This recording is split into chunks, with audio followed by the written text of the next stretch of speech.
सप्तमेषु श्रेयध्वम् सप्तमाष्टमेषु श्रेयध्वम् अष्टमानवमेषु श्रेयध्वम् नवमादशमेषु श्रेयध्वम् दशमा एकादशेषु श्रेयध्वम् एकादशाद्वादशेषु श्रेयध्वम् अष्टादशेषु श्रेयध्वम् अष्टादश एकादशेषु श्रेयध्वम् एकान्नविपुंसाद्विंशेषु श्रेयध्वम् विपुंसा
సార్థకం కావాలంటే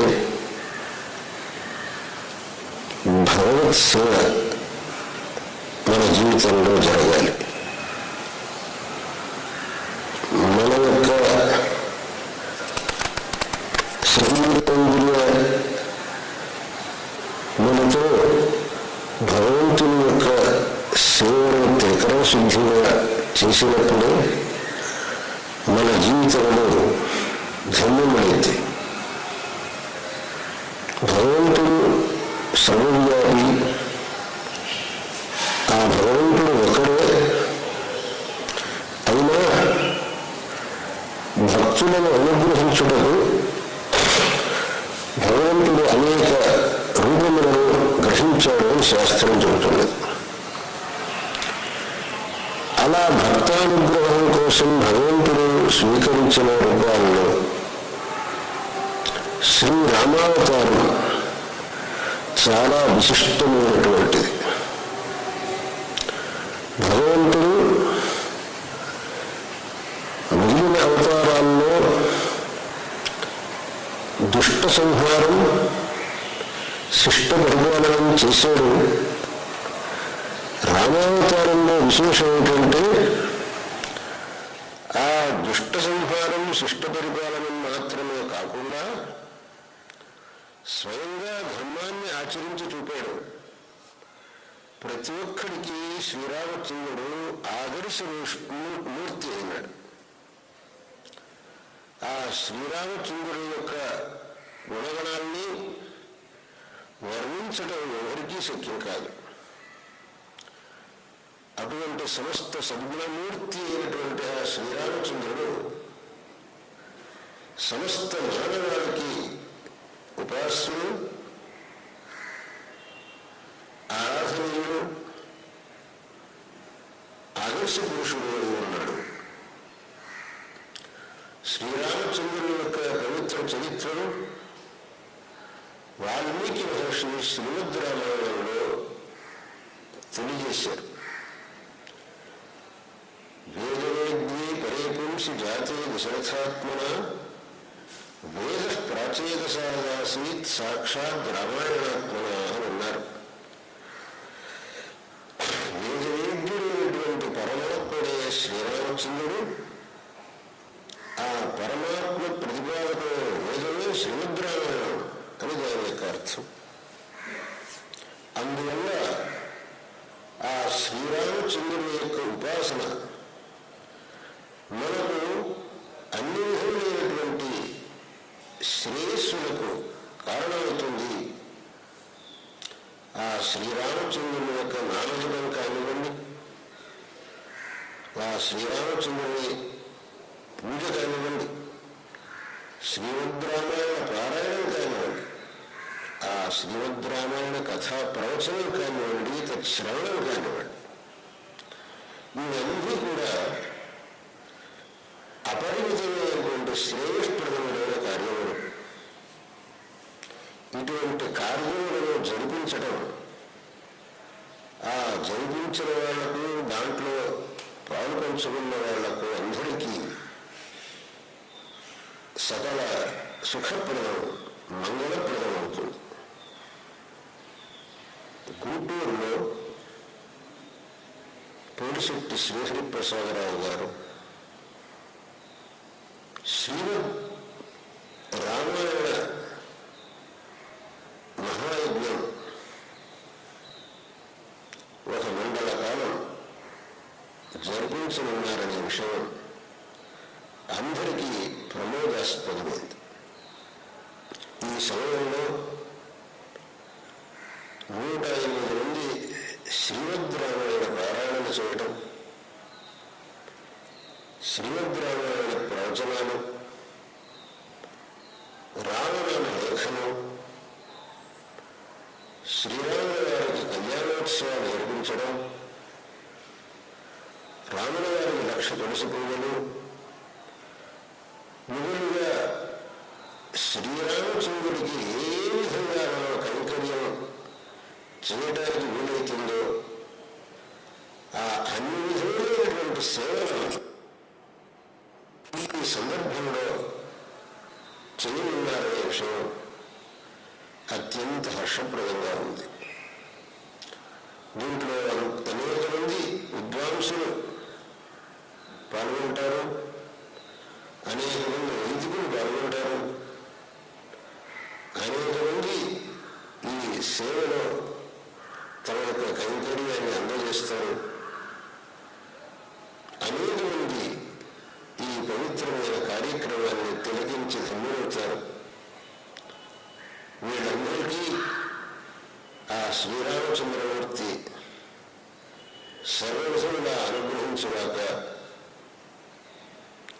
శ్రీహరి ప్రసాదరావు గారు నడిపించే ఈ కార్యక్రమం అత్యంత వైభవంగా జరిగి సకల సన్మంగళములను అందరికీ అందించే విధంగా సకల జన ఆనందకరంగా అవుగాక అని ఆశీర్వదిస్తున్నాను.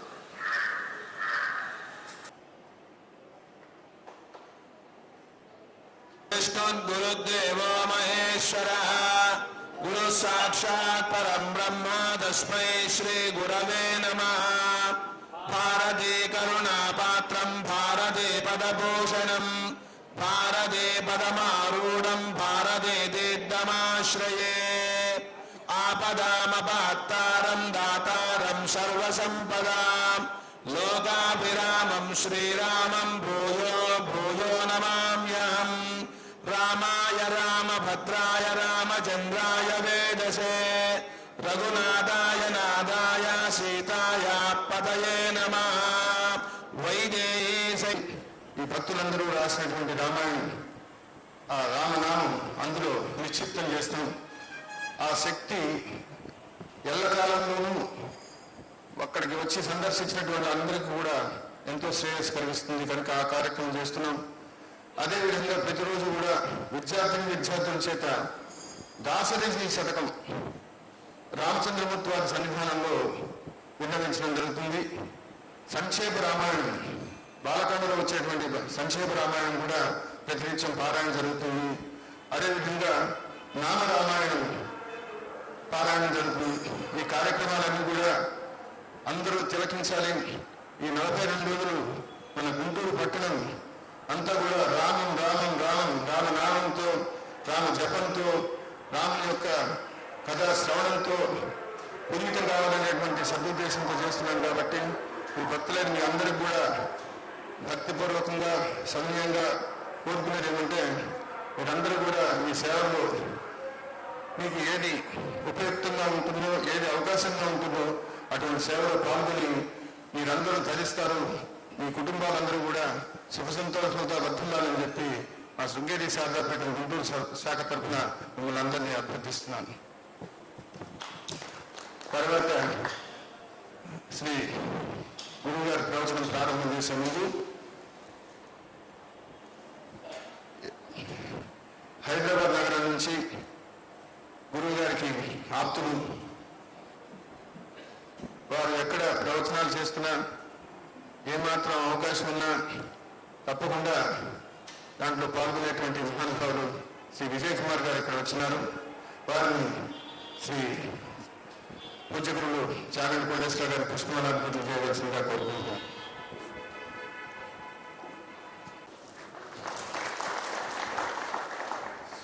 అదేవిధంగా శిష్యులు, పుత్ర సమానులు, గురువుగారి ప్రసంగాలు వినే వారందరికీ కూడా వారి పేరు సుపరిచితం. వారిని వారు విశ్వకర్మని చెప్తూ ఉంటారు. అయ్యప్ప స్వామి వారి దేవస్థానంలో జరిగేటువంటి క్రతువులు, ఆ కార్యక్రమాలు చూడాల్సిందే కానీ చెప్పనలేవి కాదు. అటువంటి వాటిని చక్కగా నిర్వహిస్తూ కాకినాడ పట్టణానికి నేను మొట్టమొదటి గురువు గారు ఇక్కడికి వచ్చినప్పుడే చెప్పాను, మోక్షదాయకమని 7 క్షేత్రాలు చెప్తారు, ఈ 8వ క్షేత్రంగా కాకినాడ చేర్చాలని. అటువంటి మహానుభావుడు శ్రీ గోపాలకృష్ణమూర్తి గారు ఎక్కున్నారు. వారిని కూడా పూజ్య గురువుని పుష్పమాలార్పణ చేయవలసిందిగా కోరుకుంటున్నారు.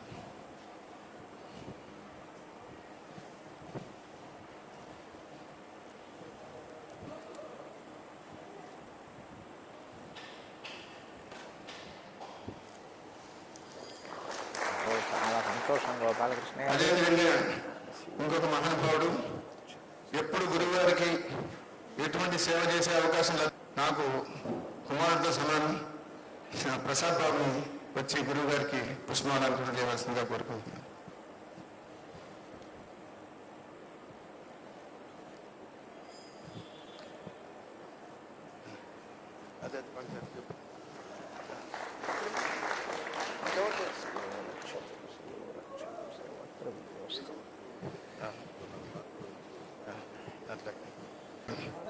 వరలక్ష్మి గారు క్షమించారు, లక్ష్మి గారినే తెలుసు. సంతోషం అమ్మా. అదేవిధంగా ఇక్కడ జరిగేటువంటి కార్యక్రమాలన్నింటిలో కూడా మాకు చిరుగడు వాడవుగా ఉండేటువంటి మా మిత్రుడు తూరుకొండ జగన్మోహన్ రావు, వారిని కూడా వచ్చి పూజ్య గురువు శ్రీ కోటేశ్వరరావు గారి పుష్పమాలార్పణ చేయవలసిందిగా కోరుకుంటున్నాను. అయ్యయ్యో చాలా సంతోషం అమ్మా. అలాగే ప్రసాద్ అలాగే లేదు, ఇప్పటికి దాదాపు 1 కోటి మంది ఆ వెబ్సైట్ విజిట్ చేశారు. ఒక స్పిరిచువల్ వెబ్సైట్ ని అంతమంది అంత తక్కువ కాలంలో చూశారు. గురువు గారిని పుష్పమాలార్పణ చేయవలసిందిగా కోరుకుంటున్నాను. చాలా సంతోషం శ్రీహరిరావు గారు, చాలా సంతోషం.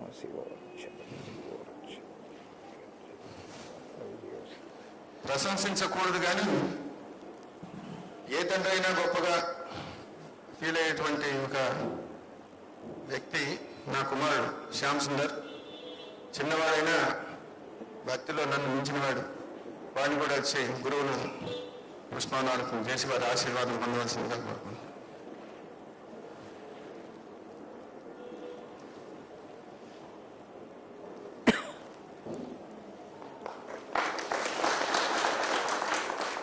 ఆయుష్మాన్ భవ శివో రక్షతు సర్వత్ర విజయోస్తు సంకల్పిత కార్యేణ నిర్విఘ్నేన పరిసమాప్తి సిద్ధిరస్తు. మీరందరూ గురువుల వారి ప్రవచనం, వారి అమృత కృష్ణం శశివర్ణం చతుర్భుజం ప్రసన్నవదనం ధ్యాయేత్ సర్వవిఘ్నోపశాంతయేత్. గురుర్బ్రహ్మా గురుర్విష్ణుః గురుర్దేవో మహేశ్వరః గురుః సాక్షాత్ పరబ్రహ్మ తస్మై శ్రీగురవై నమః. వ్యాసాయ విష్ణురూపాయ వ్యాసరూపాయ విష్ణవే నమో వై బ్రహ్మనిధయే వాసిష్ఠాయ నమో నమః. కూజంతం రామ రామేతి మధురం మధురాక్షరం ఆరుహ్య కవితాశాఖాం వందే వాల్మీకికోకిలం. శృతిస్మృతిపురాణానాం ఆలయం కరుణాలయం నమామి భగవత్పాదశంకరం లోకశంకరం. సదాశివసమారంభాం శంకరాచార్యమధ్యమాం అస్మదాచార్యపర్యంతాం వందే గురుపరంపరాం. వాగర్ధావివ సంపృక్తౌ వాగర్ధ ప్రతిపత్తయే జగతః పితరౌ వందే పార్వతీ పరమేశ్వరౌ. సూక్తిం సమగ్రైతిన స్వయమేవ లక్ష్మీ శ్రీరంగరాజమహిషీ మధురైః కటాక్షైః వైదగ్ధ్యవర్ణకునకుంభనగౌరవైర్యాం కండూలకర్ణకుహరాः కవయోధయంతి. హైమోర్ధ్వపుండ్రమజహన్మకుటం సునాసం మందస్మితం మకరకుండలచారుగండం బింబాధరం బహుళదీర్ఘకృపాకటాక్షం శ్రీవేంకటేశముఖమాత్మని సన్నిధత్తాం.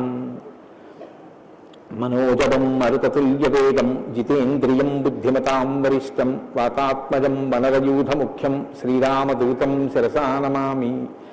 జయత్యతి బలో రామో లక్ష్మణశ్చ మహాబలః రాజారీతి సుగ్రీవో రాఘవేణాభిపాలితః దాసోహం కోసలేంద్రస్య రామస్యాక్లిష్టకర్మణః హనుమాన్ శత్రుసైన్యానాం నిహంతా మారుతాత్మజః నరావలసహస్రం మే యుద్ధే ప్రతిఫలం భవేత్ శిలాభిస్తు ప్రహరతః పావకైశ్చ సహస్రశః అర్పయిత్వా పురీం లంకాం అభివజ్యత మైథిలీం సమృద్ధార్థో గమిష్యామి విశతాం సర్వరక్షసాం ధర్మాత్మా సత్యసంధశ్చ రామో దశరథిర్యవి పౌరుషే చ ప్రతిద్వంద్వశరైరం జహిరావినం ఆపదామపహర్తారం దాతారం సర్వసంపదాం లోకాభిరామం శ్రీరామం భూయో భూయో నమామ్యహం.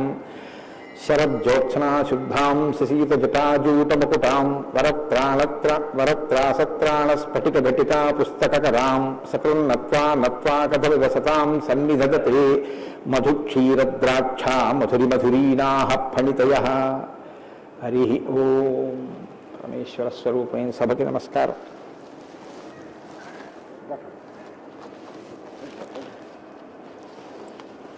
శంకర భగవత్పాదుల చేత ప్రతిష్ఠించబడినటువంటి భారతదేశం 4 మూలలా ఉన్నటువంటి 4 పీఠాలలో సార్వభౌమ పీఠంగా పరిగణింపబడినటువంటి దక్షిణ భారతదేశంలోని శృంగగిరి పీఠానికి ఆధ్వర్యం వహిస్తున్న పూజ్యపాదులు శ్రీ శ్రీ శ్రీ భారతీ తీర్థస్వామి వారి యొక్క దివ్యమైనటువంటి సందేశంతో ప్రారంభమై వారి యొక్క అనుగ్రహ ఆశీస్సులతో ప్రారంభమైన ఈ శ్రీరామాయణ యజ్ఞ కార్యక్రమంలో 42 రోజుల పాటు 7 రోజులు ఒక కాండ చొప్పున 6 కాండలు 6 ఏళ్ళు 42 రోజులలో పూర్తి చేసి చిట్ట చివర పట్టాభిషేకం వరకు శ్రీరామాయణాన్ని సంపూర్ణంగా ప్రవచనం చేసేటటువంటి భాగ్యం నాకు కలగడం పరమేశ్వరుని యొక్క నిర్హేతుక కృపాకటాక్ష వీక్షణంగా భావన చేస్తున్నాను.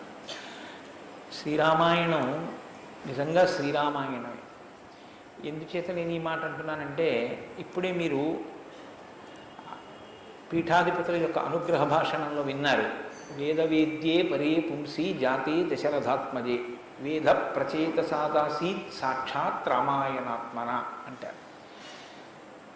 అందులో ఎంత గొప్ప మాట అన్నారంటే వేదవేద్యే పరే పుంసి, వేదము చేత ప్రతిపాదింపబడినవాడు, వేదము చేత తెలియబడేటటువంటి వాడు, వేదము ప్రమాణముగా ధర్మానుష్ఠానము చేసి మానవ జన్మ తరింప చేసుకుని భగవంతుని యొక్క అనుభవాన్ని మనం పొందడానికి వీలైనటువంటి స్థితిని కలిగి ఉన్నవాడైనటువంటి పరమేశ్వరుడు రామచంద్రమూర్తిగా ఈ భూమండలం మీద అవతరించి 11,000 సంవత్సరములు కరచరణాదులతో నడయాడాడు.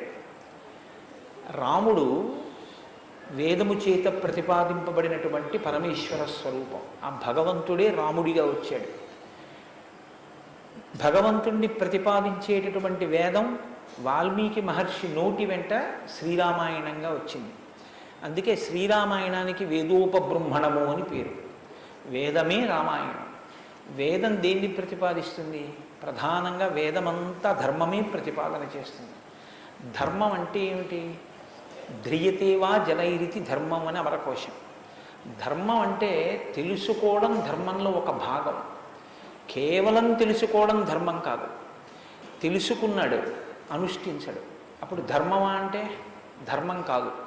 మీరు శ్రీరామాయణాన్ని జాగ్రత్తగా పరిశీలన చేస్తే రాముడికి ఎన్ని తెలుసో ఎంత తెలుసో, రావణుడికి అన్ని తెలుసు అంతా తెలుసు. కానీ రాముడి ముందు రావణుడు ఎందుకు నిలబడలేకపోయాడు? ఒక్కటే కారణం, తాను తెలుసుకున్నది తాను విన్నది అనుష్ఠించాడు రామచంద్రమూర్తి.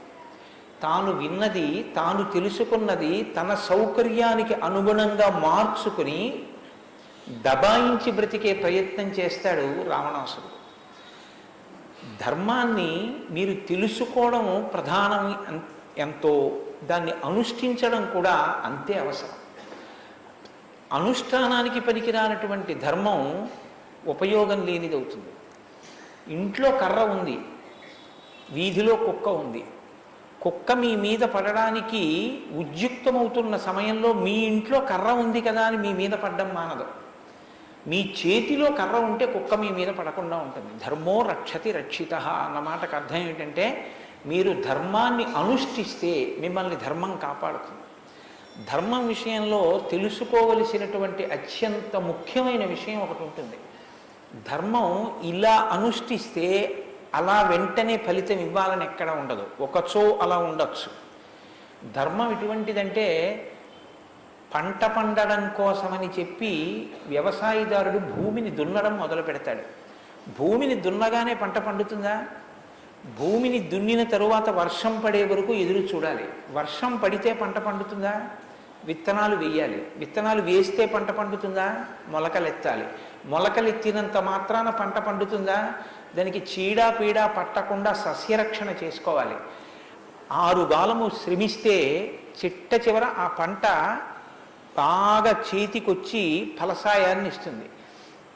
అప్పుడు కోత కోసి తెచ్చి పొలం గట్టున వేసి బస్తాలకెత్తి ఇంటికి తీసుకెళ్ళి దాచుకునే పర్యంతము పండిన పంట మీ చేతికి వచ్చింది అని నమ్మకంగా చెప్పడం సాధ్యం కాదు. ధర్మం కూడా అంతే. ఇవాళ మీరు ధర్మం చేశారు అని వెంటనే ఫలితం ఇవ్వదు. అధర్మం కూడా అంతే. మీరు ఇవాళ అధర్మం చేశారు అని వెంటనే ఫలితం ఇవ్వదు.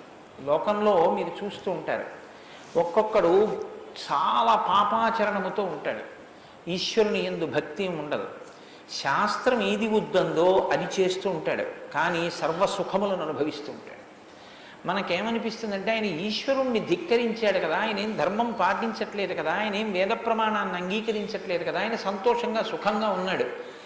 అన్నీ విని, అన్నీ నమ్మి, అన్నీ విశ్వసించి, వేదమును ప్రమాణముగా స్వీకరించి ధర్మమును అనుష్ఠించినటువంటి నేను కష్టాలు పడుతున్నాను. ఏమిటి ఉపయోగం ఈ ధర్మం పట్టుకుంటే అనిపిస్తుంది. ధర్మం పట్టుకోవడం ఎటువంటిది అంటే, పంట పండడం కోసమని పొలం దున్నడం లాంటిది. పొలం దున్ని కష్టపడిన వాడికి పంట ఎప్పటికైనా చేతికొచ్చినట్టే. ధర్మాన్ని అనుష్ఠించిన వాడికి కూడా ధర్మం కాపాడి తీరుతుంది. అధర్మం ఇంటికి అంటుకున్నటువంటి చిన్న మంట లాంటిది. చిన్న మంటే కదా నన్ను ఏం చేస్తుందని పడుకున్న వాడికి చిట్ట చివర ఇల్లంతా ఎలా కాలిపోతుందో, అధర్మంలో మనం ఉన్నామని తెలుసుకుని అధర్మ పథంలోంచి బయటికి వచ్చే ప్రయత్నం చేయకపోతే చిట్ట చివరికి జరిగేటటువంటి పరిణామం కూడా అలాగే ఉంటుంది.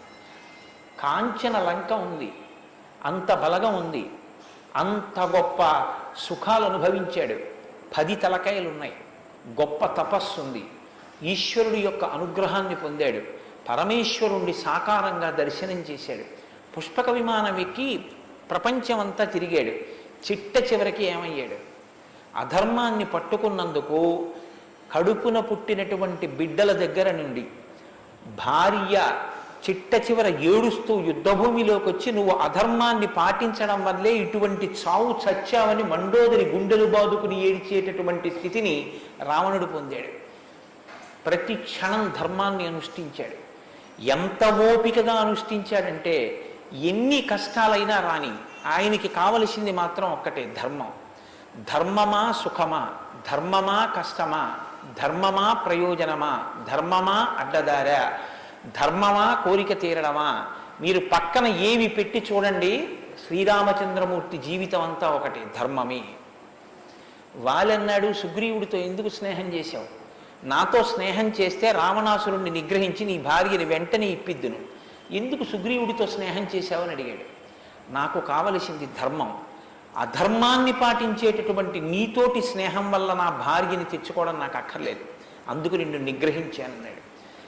తండ్రి మరణించాడు, చెక్కు చెదరలేదు. భార్యను అపహరించారు, చెక్కు చెదరలేదు. రాజ్యం పోయింది, చెక్కు చెదరలేదు. జటాయువు మరణించాడు, చెక్కు చెదరలేదు. ఇలా కాదన్నయ్య, ఈ మార్గాన్ని విడిచిపెట్టి ఇలా వెళ్ళన్నాడు. తోడ పుట్టినటువంటి లక్ష్మణమూర్తి నాకు వద్దన్నాడు. కన్న తల్లి కౌసల్య అంది, నీ తండ్రి ఇటువంటి దురాత్ముడు కాబట్టి నన్ను కూడా నీతో తీసుకెళ్ళండి. వద్దమ్మా, ధర్మం ప్రధానం అన్నాడు. ఎన్ని పర్యాయాలు ఆయన మాట్లాడితే ధర్మం ధర్మం ధర్మం. అయితే ఇక్కడ మీరు ఒక మాట గమనించవలసి ఉంటుంది. ధర్మం అంటే ఏది ధర్మం? కోటేశ్వరరావు గారు చెప్తే ధర్మం అవుతుందా? లేకపోతే ఎవరో నేను ఇది చెప్తానండి ఇది ధర్మం అంటే అవుతుందా? మనం చెప్తే ధర్మం అవదు, వేదం చెప్తే ధర్మం అవుతుంది. వేదం ఏది చెప్పిందో అది ధర్మం. వేదమునకు వ్యతిరేకముగా చెప్పనటువంటి స్మృతి చెప్పినది ధర్మం. వేదమునకు వ్యతిరేకంగా చెప్పని స్మృతి చెప్పిన మాట పాటించిన వాడిది ధర్మం. ఆ ధర్మం ఎవడు పట్టుకుంటాడో వాడే శ్రీరాముడు. ఆ ధర్మాన్ని ఎవడు పట్టుకుంటాడో వాడు అంతిమంగా పొందేది ఏదంటే విజయమే. 11,000 సంవత్సరములు ఈ భూమండలాన్ని పరిపాలించినటువంటి రామచంద్రమూర్తి పడనటువంటి కష్టం లేదు. ఇన్ని కష్టాలు పడుతున్నా ఆయన ఇతరులకు సుఖాన్ని ఇచ్చాడు, ఇతరులకు ఆనందం ఇచ్చాడు, ఇతరులకు సంతోషం ఇచ్చాడు తప్ప నేనింత కష్టంలో ఉన్నాను మీరు ఎందుకు నవ్వాలని ఆయన ఎన్నడూ అడగలేదు. అందుకే రాముడు యోగి అన్నారు పెద్దలు. యోగి అంటే పైన ఎన్ని కష్టాలైనా రావచ్చు, కానీ లోపల మాత్రం తాను నిర్వికారంగా ఉంటాడు. అందుకే పుట్టినది కూడా నవమి తిథి నాడు పుట్టాడు మహానుభావుడు. 9 అంకెకున్న గొప్పతనం చూడండి. మీరు ఎంత పెట్టి 9ని హెచ్చ వేయండి మళ్ళీ 9గా మారుతూ ఉంటుంది. 9 ఒకట్లో 9, 9 2 18, 8 1 9, 9 3 27, 7 2 9, 9 4 36, 6 3 9, 9 5 45, 5 4 9. ఏం చేసినా మళ్ళీ 9 అవుతూ ఉంటుంది. ఎన్ని కష్టాలు బయట రానివ్వండి, ఎన్ని వైక్లభ్యాలు కలగనివ్వండి, లోపల మాత్రం రాముడు ఎప్పుడూ ధర్మాన్నే పట్టుకొని ఉంటాడు. ధర్మాన్ని పట్టుకోవడం అంటే రాముడు రామాయణంలో మాట్లాడింది మీరు గమనించాలి. ఎప్పుడైనా రామాయణం చదవడం, రామాయణం వినడం అంటే ఒక్క పర్యాయం అని మీరు అనుకోకండి. రామాయణాన్ని బహుకోణాలలో చదవండి. రాముడు మాట్లాడితే అని రామాయణం చదవండి ఒకసారి. రాముడు ఎప్పుడు నేను ఇలా చెప్తాను అని అనడు. రాముడు ఎప్పుడు చెప్పినా ఎలా చెప్తాడంటే ఋషులు ఇలా చెప్పారంటాడు, పెద్దలు ఇలా చెప్పారంటాడు, శాస్త్రం ఇలా చెప్పిందంటాడు తప్ప నేను ఇలా చెప్తానన్నాడు రాముడు. తన నిర్ణయం కాదు, తాను ఏది చెప్పాలో కాదు, శాస్త్రం ఏం చెప్పిందో చెప్తాడు, ఋషులు ఏం చెప్పారో చెప్తాడు, పెద్దలు ఏం చెప్పారో చెప్తాడు, తాను ఎందుకు ధర్మాన్ని అనుష్ఠిస్తున్నానో చెప్తాడు. తన జీవితాన్ని ఆదర్శవంతంగా తీసుకొచ్చి మనుష్య జాతికంతటికి ఫలంగా అందించాడు. అటువంటి ధర్మాత్ముడైనటువంటి రామచంద్రమూర్తి మనుష్యుడిగా అవతారాన్ని స్వీకరించి ఉండకపోతే అసలు మనుష్యుని యొక్క జన్మ ప్రయోజనం ఇంత గొప్పవాడా మనిషి అన్న విషయమే లోకానికి అర్థమయ్యుండేది కాదు. ఎందుకంటే మీరు ఒక విషయాన్ని జాగ్రత్తగా గమనించండి. రామావతార స్వీకారానికి ముందరే రామనామం లోకంలో ఉంది. రామావతారానికి ముందు రామనామం లేకపోతే వాల్మీకి మహర్షికి రామనామాన్ని ఎలాగా ఉపదేశం చేశారు ఋషులు? ఆయనకి ఉపదేశం చేసిన తరువాత కదా రామచంద్రమూర్తి అవతారం వచ్చింది. ఆయన వాల్మీకిగా మారిన తరువాత కదా రాముడు పుట్టింది. కాబట్టి రామ అన్న నామం సాక్షాత్తు ఈశ్వరుడి యొక్క నామం. అది రమయతీతి రామ, లోకులనందరినీ రమింపచేసేటటువంటి నామం. అంతటి మహోత్కృష్టమైనటువంటి శీల సంపద కలిగినటువంటి వాడు రామచంద్రమూర్తి. అందుకే రామాయణాన్ని, రామచంద్రమూర్తిని ఎంతకాలం మనుష్య జాతి ఆరాధన చేస్తుందో అంతకాలం మానవత్వం బ్రతికుంటుంది. ఏనాడు రామచంద్రమూర్తిని మరిచిపోతామో, ఏనాడు రామాయణం మనకు అక్కర్లేదని అంటామో, ఆనాడు మనిషిగా కనపడుతున్న మనుష్యత్వం చచ్చిపోతుంది, మానవత్వం చచ్చిపోతుంది, నరత్వం చచ్చిపోతుంది. అది పోయిన నాడు నరజన్మ యొక్క ప్రయోజనమే పోతుంది. అందుకే మీరు చూడండి, విష్ణువు దశావతారములను స్వీకరించారు. వేదోద్ధారణ, మందరాభరణ, పృథ్వీధర్మ నిర్మాణ, ప్రహ్లాదత్రాణ, బలిప్రతారణ, నృపాహంకార నిర్వాపన, వైదేహీ రమణ, ధనంజయ జయ వ్యాపార పారీణ, క్షోణీ దివ్యత్కరుణ, తమోహరణ, తండ్రి వెంకటేశ ప్రభో.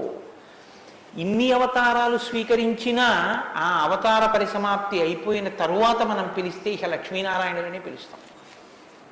ఒక వామనమూర్తి అవతార పరిసమాప్తి అయిపోయింది, ఏమంటాం? లక్ష్మీనారాయణులు. ఒక పరశురాముడు, లక్ష్మీనారాయణులు. ఒక మత్స్యావతారం, లక్ష్మీనారాయణులు. ఒక్క సీతారాముల అవతారంలో మాత్రం యుగాలు మారిపోయినా ఆ అవతారాన్ని సీతారాములని పిలుస్తాం. భార్యాభర్తలు ఎలా బతకాలో నేర్పినటువంటి అవతారం రామావతారం.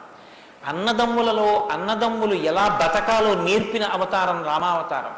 తండ్రి కొడుకులు ఎలా బతకాలో నేర్పిన అవతారం రామావతారం. ఒక ఉద్యోగి యజమాని ఎలా బతకాలో నేర్పిన అవతారం రామావతారం. చిట్ట చివరికి ఎంత కష్టం కడుపులో ఉన్న రాజారాముడిగా సింహాసనం మీద కూర్చోవలసి వస్తే ప్రజల్ని కన్నబిడ్డల్లా పరిపాలించగలిగినటువంటి ధర్మాన్ని నిలబెట్టుకోగలిగినటువంటి సంపూర్ణత్వాన్ని సంతరించుకున్నటువంటి మనుష్య స్థితిని పొందిన అవతారం రామావతారం. మీకు జీవితంలో అనుష్ఠాన పర్యంతంలో ఎక్కడ ఏ విషయం గురించి అనుమానం వచ్చినా మీకు రామాయణం జీర్ణమైతే మీకు వెంటనే శ్రీరామాయణం జ్ఞాపకానికి వస్తుంది. అప్పుడు రాముడు ఇలా ప్రవర్తించాడు అని మీకు జ్ఞాపకం వస్తుంది. రామాయణం మీకు జీర్ణమైతే మీ భాష తీరు మారిపోతుంది. రామాయణం మీకు జీర్ణమైతే మాట ఎంత గొప్పదో మీకు అర్థమవుతుంది. నేను అందుకే మీకు మనవి చేశాను, రామాయణాన్ని రామాయణంగా చదవకండి అని. రామాయణం జ్యోతిష శాస్త్రం, రామాయణం వాస్తుశాస్త్రం, రామాయణం ధర్మశాస్త్రం, రామాయణం వాక్కు, రామాయణం ధర్మ పరిపాలన, రామాయణం న్యాయం, రామాయణం సామాజిక శాస్త్రం, రామాయణం శకున శాస్త్రం, రామాయణం పర్యావరణం, రామాయణం గురుభక్తి, రామాయణం శిష్యధర్మం. మీ ఇష్టం, ఎలా చదవండి, రామాయణం అలా వస్తుంది. మీకు ఇచ్చినది మట్టి ముద్ద, మీరు దాంతో మూకుడు చేసుకుంటారో, పళ్ళెం చేసుకుంటారో, ప్రమిద చేసుకుంటారో, గిన్నె చేసుకుంటారో, గరిట చేసుకుంటారో మీ ఇష్టం. రామాయణాన్ని మీరు ఎలా చూడాలనుకుంటే మీకు అలా కనపడుతుంది. శ్రీరామాయణానికి ఉన్న గొప్పతనం ఏమిటంటే వాల్మీకి మహర్షి ఎవ్వరికీ కూడా కితాబులు ఇవ్వరు. రావణాసురుడు దుష్టుడని వాల్మీకి మహర్షి అనరు. వాల్మీకి మహర్షి చెప్పేది ఇలా చేశాడని చెప్తారు. తెల్లవారకట్ట లేచాడు, పరస్త్రీ పట్ల కామంతో మనసు కదిలింది. నీకు నచ్చి నీకు కూడా అలా ఉండాలనుకుంటే నీ ఇష్టం, నీ తల కూడా తెగిపోతుంది. నీవు కూడా పుత్రమిత్ర కళత్రాదులతో భంగపాటు పొందుతావు. రాముడు నిద్రలేస్తూనే నదీ స్నానం చేసి సంధ్యావందనం చేశాడు. నువ్వు రాముడిలా ఉండాలనుకుంటే 7 తరాలు తరిస్తాయి. నీకేది కావాలో నువ్వు నిర్ణయించుకో. రాముడు గొప్పవాడని చెప్పరు, రావణుడు తక్కువవాడని చెప్పరు. నువ్వేది తెలుసుకోవాలో అది నువ్వు తెలుసుకుని అనుష్ఠించాలి. అది శ్రీరామాయణం యొక్క గొప్పతనం. అంత గొప్ప అవతారంలో రాముడు ఎప్పుడు మాట్లాడినా ఋషివాక్కుని సమర్థిస్తాడు. రాముడు ఎప్పుడు మాట్లాడినా వేదవాక్కుని సమర్థిస్తాడు. రాముడు ఎప్పుడు మాట్లాడినా ధర్మాన్ని సమర్థిస్తాడు. ఇది మీరు బాగా జ్ఞాపకం పెట్టుకోవాలి. మనం శ్రీరామాయణం వింటున్నది శృంగగిరి పీఠంలో వింటున్నాం. అదేమిటండి పీఠ శాఖ కదా అని మీరు అనొచ్చు. ఆత్మావై పుత్రనామాసి, కొడుక్కి తండ్రికి అభేదం. బింబానికి బింబం ఎందులోంచి వచ్చిందో ఆ బింబం వచ్చినటువంటి లేదా ప్రతిబింబం పుట్టిన బింబం రెండు ఒకటే. అద్దం ముందు నిలబడితే నా ప్రతిబింబం కనబడితే ఆ ప్రతిబింబం బొట్టు పెట్టుకోలేదు అనుకోండి, దిక్కుమాలిన ప్రతిబింబమా బొట్టు పెట్టుకోవద్దా, తప్పు కదా అని ప్రతిబింబానికి బొట్టు పెడితే నాకు బొట్టు వస్తుందా? బింబానికి బొట్టెట్టుకుంటే ప్రతిబింబానికి బొట్టు వస్తుంది. బింబానికి ప్రతిబింబానికి తండ్రికి కొడుక్కి గురువుకి శిష్యుడికి అభేదమైతే గుంటూరు శృంగగిరి పీఠ శాఖకి ఎక్కడో కర్ణాటక రాష్ట్రంలో ఉన్న శృంగగిరి పీఠానికి నా దృష్టిలో అభేదం. శృంగగిరి పీఠంలో కూర్చొని శ్రీరామాయణ ప్రవచనం చెయ్యవలసి వస్తే నేను ఒక మాట చెప్పకుండా రామాయణాన్ని ప్రారంభించేస్తే నేను ఒక పొరపాటు చేసిన వాడిని అవుతాను. ఇన్ని పీఠాల్ని స్థాపించినటువంటి శంకర భగవత్పాదులు అవతార పరిసమాప్తి చేస్తూ ఒక మాట చెప్పారు. వేదో నిత్యమధీయతాం తదుదితం కర్మస్వనుష్ఠీయతాం. ప్రతిరోజు వేదం చదువుకో. నువ్వు చేసే ఏ కర్మ అయినా వేదం ఎలా చెప్పిందో అలాగే చెయ్యి. అంతేకాని నీ స్వంత బుద్ధితో ఏ పనిని చెయ్యవద్దు. వేదో నిత్యమధీయతాం తదుదితం స్వకర్మస్వనుష్ఠీయతాం దుస్తర్కాస్తు విరమ్యతాం. ఈశ్వరుడు నోరిచ్చాడు కదా అని నీ చిత్తం వచ్చినట్టుగా వాదనలు చేయవద్దు. నువ్వు ఏది మాట్లాడినా శృతి శిరపక్ష స్వనుష్ఠీయతాం. ఉపనిషత్తులు ఏం చెప్పాయో వేదం ఏం చెప్పిందో దాన్ని సమర్థించడానికి నీ వాగ్బలాన్ని ఉపయోగించు. అంతేకాని ఈశ్వరుడు వాక్కు ఇచ్చాడు కదా అని నీ ఇష్టం వచ్చినట్టు నువ్వు మాట్లాడితే చూడలేదు లెక్క కట్టుకోలేడని నువ్వు అనుకోవద్దు. లెక్క కట్టేవాడు ఒకడు ఉన్నాడు. మీరు చూడండి, 84 లక్షల జీవరాశులు ఈ ప్రపంచంలో ఉన్నాయి.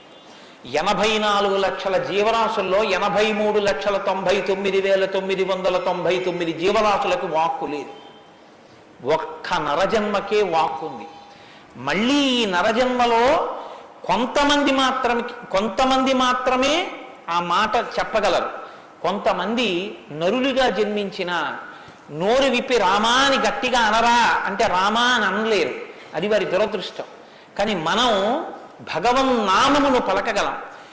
భగవన్నామం పలికి తరించగలిగినటువంటి భాగ్యం మనకుంది. హరునకు విభీషణున కద్రిజకున్ తిరుమంత్రరాజమై కరికి నహల్యకున్ ద్రుపదకన్యకు నార్తి హరించు చుట్టమై బరగిన ఎట్టి నీ పతితపావన నామము నాదు జిహ్వపై నిరంతరము నటింపచేయుమి కదా చరది కరుణాపయోనిధి అని వేడుకున్నాడు గోపరాజు గారు. నాకేం అక్కర్లేదయ్యా స్వామి, నీ నామం నా నాలుక మీద నర్తింపచేయవయ్యా చాలన్నాడు.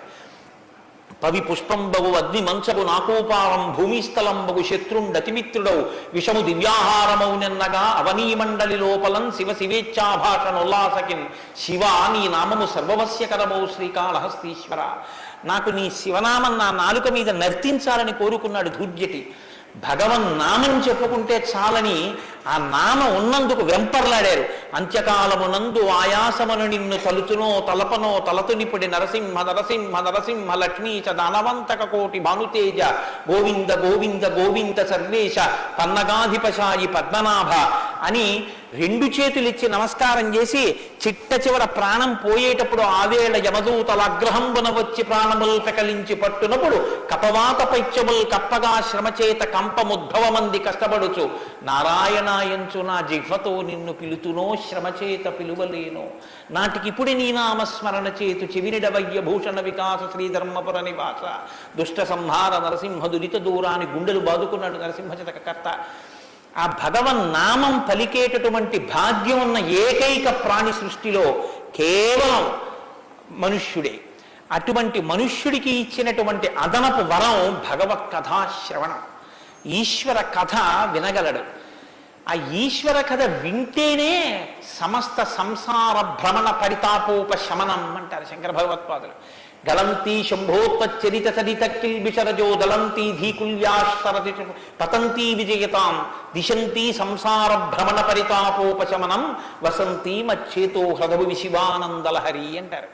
సంసార భ్రమణ పరితాపోపశమన కారణమైనటువంటి భగవంతుని యొక్క కథాశ్రవణము చేసి నోటితో జుర్రుకున్నటువంటి పదార్థాలు సప్తధాతువులతో నిర్మింపబడిన ఈ దేహాన్ని పోషిస్తే భగవంతుని యొక్క కథని చెవులతో జుర్రుకున్నటువంటి వాడు మళ్ళీ పుట్టవలసిన అవసరం లేకుండా పునరపి జననం పునరపి మరణం పునరపి జనని జఠరే చయనం ఇహ సంసారే బహుదుస్తారే కృపయాపారే పాహి మురారే అని ఆ భగవన్ నామామృతాన్ని చెవులలోంచి లోపలికి జుర్రుకున్నటువంటి వాడు పునరావృత్తి రహిత శాశ్వత శివ సాయుధ్య స్థితిని పొందగలుగుతున్నాడు. ఇటువంటి భాగ్యం కలిగినటువంటి ప్రాణి మనుష్యుడు. ఆ మనుష్యుని యొక్క జీవితం ఎంత గొప్పదో, అసలు నరుడంతే ఎంత గొప్పవాడో నిరూపించినటువంటి అవతారం మనుష్య జన్మ అంటే అంత చులకనగా చూడబడినటువంటి రోజుల్లో నరుడంటే ఎంత గొప్పవాడో నిరూపించి చూపించాడు. అందుకే ఆయన అవతార పరిసమాప్తి చెయ్యాలి అంటే రావణ సంహారం చేసేసి అవతార పరిసమాప్తి చేసేయచ్చు. కానీ ఆయన అలా చేయలేదు, ప్రతిజ్ఞ చేశారు. 10 వర్ష సహస్రాన్ని 10 వర్ష శతానిచ, నేను 11,000 సంవత్సరములు ఈ భూమండలం మీద నడుస్తానన్నారు. దేని కొరకు అంటే 11,000 సంవత్సరములు నేను ఈ భూమి మీద ఉండి భార్యాసహితుడనై బిడ్డల్ని కని ధర్మాన్ని అనుష్ఠించి ఒక నరుడు ధర్మాన్ని పట్టుకుంటే ఎంత గొప్పవాడు కాగలడో నిరూపిస్తానన్నాడు రాముడు. అటువంటి నరుడి కథ అయినటువంటి రామకథ వినకపోతే, రాముడికి కృతజ్ఞతలు ఆవిష్కరించకపోతే, మనసార రామనామం చెప్పకపోతే, రామచంద్రమూర్తికి నమస్కరించకపోతే ఆ జన్మ వృధా అయిపోయినటువంటి జన్మ. అంతటి మహాత్ముడు రామచంద్రమూర్తి. కాబట్టి వేదవేద్యే పరే పుంసీ జాతే దశరథాత్మజే వేద ప్రచేతసాదాసీత్ సాక్షాత్ రామాయణాత్మన. వేదము వేదోపబృంహణమై రామకథగా భూలోకంలో వచ్చింది. ఆ వేదము ఈశ్వరుని యొక్క శ్వాస. ఈ వేదము వాల్మీకి గిరి సంభూత. వాల్మీకి అనబడేటటువంటి పర్వతంలోంచి పుట్టినటువంటి ఒక జీవనది. వేదము మనం వెళ్ళి స్నానం చెయ్యాలి, మనం వెళ్ళి దర్శనం చెయ్యాలి. రామాయణము ప్రవహించి ఇంటింటి ముందు నుంచి వెళ్ళిపోయినటువంటి గంగ లాంటిది. దక్షిణామూర్తి వేదం, శంకరాచార్యుల వారు రామాయణం. దక్షిణామూర్తి ఎక్కడో ఒక్క చోట కూర్చుని ఉంటారు. సనక సనందనాదులు కూడా ఆయన కూర్చున్న చోటికే వెళ్ళి నమస్కారం చేసి జ్ఞానోపలబ్ధి పొందాలి. శంకరాచార్యుల వారు అలా కాదు. శంభోర్మూర్తిశ్చరతి భువనే శంకరాచార్య రూప. ఆ దక్షిణామూర్తి మౌనం విడిచిపెట్టి ఆసేత హిమాచల పర్యంతం పాదచారి అయి 3 పర్యాయములు పర్యటించి వేద విరుద్ధమైన వాదనలు ఖండించి మళ్లీ వేద విరుద్ధమైన వాదనలు ఈ భారతదేశంలోకి ప్రవేశించకుండా కాపు పెట్టాలన్న ఉద్దేశ్యంతో తూర్పున జగన్నాథ్లో గోవర్ధన పీఠమో, పడమర ద్వారకలో కాళికాపీఠమో, ఉత్తరమున బద్రికాశ్రమములో జ్యోతిపీఠమో, దక్షిణమున శృంగగిరిలో శారదాపీఠమో 4 చోట్ల 4 పీఠములను కాపు పెట్టి గురు పరంపర నిరంతరము కొనసాగేటట్టుగా మనని అనుగ్రహించి వేద విరుద్ధమైన వాదనలు భారతదేశంలో ప్రవేశించకుండా రక్షించినటువంటి మహాపురుషుడైనటువంటి శంకర భగవత్పాదులు తానే ఆసేతు హిమాచలం పరిగెట్టించి ప్రతి ఇంటి ముందుకొచ్చి జ్ఞానబోధ చేసినట్టు రామాయణం అనేటటువంటి గంగ వాల్మీకి గిరిశంభూతయ్యి వాడలా ప్రవహించింది. రామకథ రామనామం తెలియనివాడు లోకంలో ఉండడు. ఏదైనా తెలియదేమో, రామకథ తెలియనివాడు రామనామం తెలియనివాడు లోకంలో ఉండడు. మంచికైనా రామనామం, చెడుకైనా రామనామం. ఏమయ్యా అంత పని చేసావా? రామరామ నేను చేస్తానండి అంటాడు. ఏదైనా చూడకూడదు చూస్తే రామరామ ఇలాంటిది చూశానేమండి అంటాడు. ఏదైనా మంచి జరిగితే రామరామ ఎంత మంచి మాట విన్నాను ఇవ్వాలంటాడు. భారతీయ సంస్కృతిలో రామనామం మమేకమైపోయింది. అటువంటి రామాయణం, అటువంటి రామనామం ధర్మానికి ఆలవాళం. ధర్మాన్ని వ్యతిరేకించడం కన్నా ఘోరమైన పాపం లోకంలో ఇంకోటి ఉండదు. ఇవాల్టి రోజున రామాయణం యొక్క ఆవశ్యకత మరీ ఎక్కువ. ఎందుచేతనో తెలుసా అండి? ఒకానొకప్పుడు ధర్మానికి వ్యతిరేకంగా మాట్లాడితేనే చాలా దోషం. అటువంటిది ఇవాళ ఏ స్థితి వచ్చేసిందంటే ధర్మాన్ని ధర్మము అని పేరు పెట్టి వ్యతిరేకంగా మాట్లాడితే బాగుండదని ధర్మానికి ఇంకొక పేరు పెట్టి వ్యతిరేకంగా మాట్లాడే రోజులు వచ్చాయి. ఒకడు ఆవుని చంపేయాలనుకున్నాడు. ఆవుని చంపేయండి అంటే మిగిలిన వాళ్ళు బుద్ధి ఉందా లేదా అంటారు. అందుకని ఆవుని ఇంకొక క్రూర మృగం పేరు పెట్టి పిలిచి చంపేయమన్నాడు వాడు. ఎంత గడుసరితనం చూడండి. ఈ పులిని చంపేయండి అన్నాడు. పులిని చంపేయండి అంటే చూడని వాడు ఏమనుకుంటాడు? పులిని చంపేస్తే తప్పేమిటి, వచ్చి ఊళ్ళ మీద పడిపోతుంది అనుకుంటాడు. అది పావుని చంపేయండి అన్నాడు. విన్నవాడు పావు అనుకున్నాడు, కనదు ఆవు. ఆవుని చూపించి పావుని చంపేయండి అన్నాడు. వాడికి తెలియదా ఇది ఆవు అని? తెలుసు. మరి ఆవుని చంపేయండి అని ఎందుకండ అంటే ఆవుని చంపేయండి అంటే ఆవుని చంపడం ఏమిట్రా అంటారని పావుని చంపేయండి అన్నాడు. తెలిసి ధర్మాన్ని ఆచరించకండి అంటే జనం తిరగబడతారని మూఢ విశ్వాసాల జోలికి వెళ్ళకండి అంటున్నాడు. పేరు మార్చారు కానీ వ్యవస్థని ధర్మానికి దూరం చేస్తున్నారు. ఆ స్థితి నుంచి మనం రక్షింపబడాలంటే మనకున్న ఆధారం ఒక్కటే, శ్రీరామాయణాన్ని వినాలి, శ్రీరామాయణాన్ని బాగా తెలుసుకోవాలి, శ్రీరామాయణాన్ని తరచి తరచి గమనించాలి. రామాయణం మనకి తెలుసున్న రామకథే కదా అనుకోకండి. నేను మీకు యథార్థం మనవి చేస్తున్నాను. మీరు రామాయణాన్ని ఎన్ని మాటలు చదవండి, ఎన్ని మాటలు వినండి, మీకు రామాయణం కొత్త కోణంలో ప్రకాశిస్తుంది, రామాయణం కొత్త కోణంలో భాషిస్తుంది. అంత గొప్ప రామాయణం. సరే నువ్వు చెప్పేది రామాయణం కదా, రామాయణం గురించి ఎందుకు అంతసేపు చెప్తావు? మేము ఎదర వింటాం కదా రామాయణం, అసలు నువ్వు రామాయణం ప్రారంభం చెయ్యి అని మీరు అంటారు. నాకు తెలుసు. శ్రీరామాయణ ప్రారంభం ఎక్కడ జరిగింది అంటే తపస్వాధ్యాయ నిరతం తపస్వీ వాగ్విదాం వరం నారదం పరిపప్రచ్చర్ వాల్మీకి మునిపుంగవం అన్నారు. ఒకానొక నాడు వాల్మీకి మహర్షి తన ఆశ్రమంలో ఉన్నారు. నారద మహర్షి వచ్చారు. నారద మహర్షి వస్తే వచ్చిన నారద మహర్షి ఎటువంటి వారో చెప్తున్నారు. మొదట ఏదో నారదుడు వచ్చారు, వాల్మీకి అడిగారు, అది కాదు ఆ శ్లోకం. మీరు ఆ శ్లోకాన్ని చాలా జాగ్రత్తగా గమనించాలి. ఎటువంటి నారదుడు ఎటువంటి వాల్మీకి మహర్షి ఆశ్రమానికి వచ్చారట? తపస్వాధ్యాయ నిరతం తపస్వి వాగ్విదాం వరం నారదం పరిపప్రచ్చర్ వాల్మీకిర్ మునిపుంగవం. ఈ శ్లోకం నేను చెప్పే ముందు మీతో ఒక మాట నేను మనవి చెయ్యాలి. వాల్మీకి మహర్షి ఆశ్రమానికి నారదుడు వచ్చి సంక్షేప రామాయణం చెప్పిన తరువాత కదా రామాయణం ప్రచారంలోకి వచ్చింది.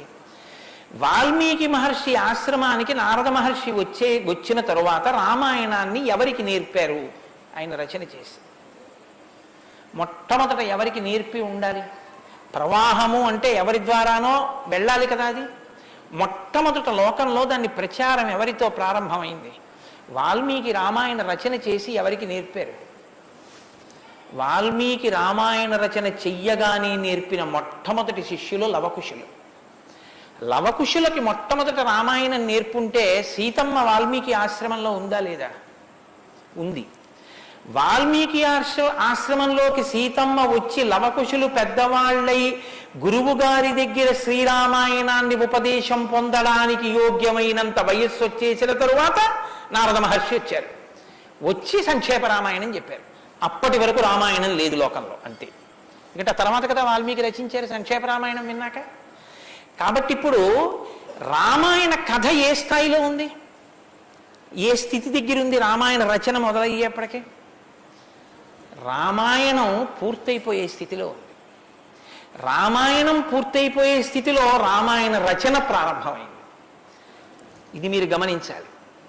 రామచంద్రమూర్తి పుట్టక ముందు రామాయణాన్ని రచించలేదు వాల్మీకి.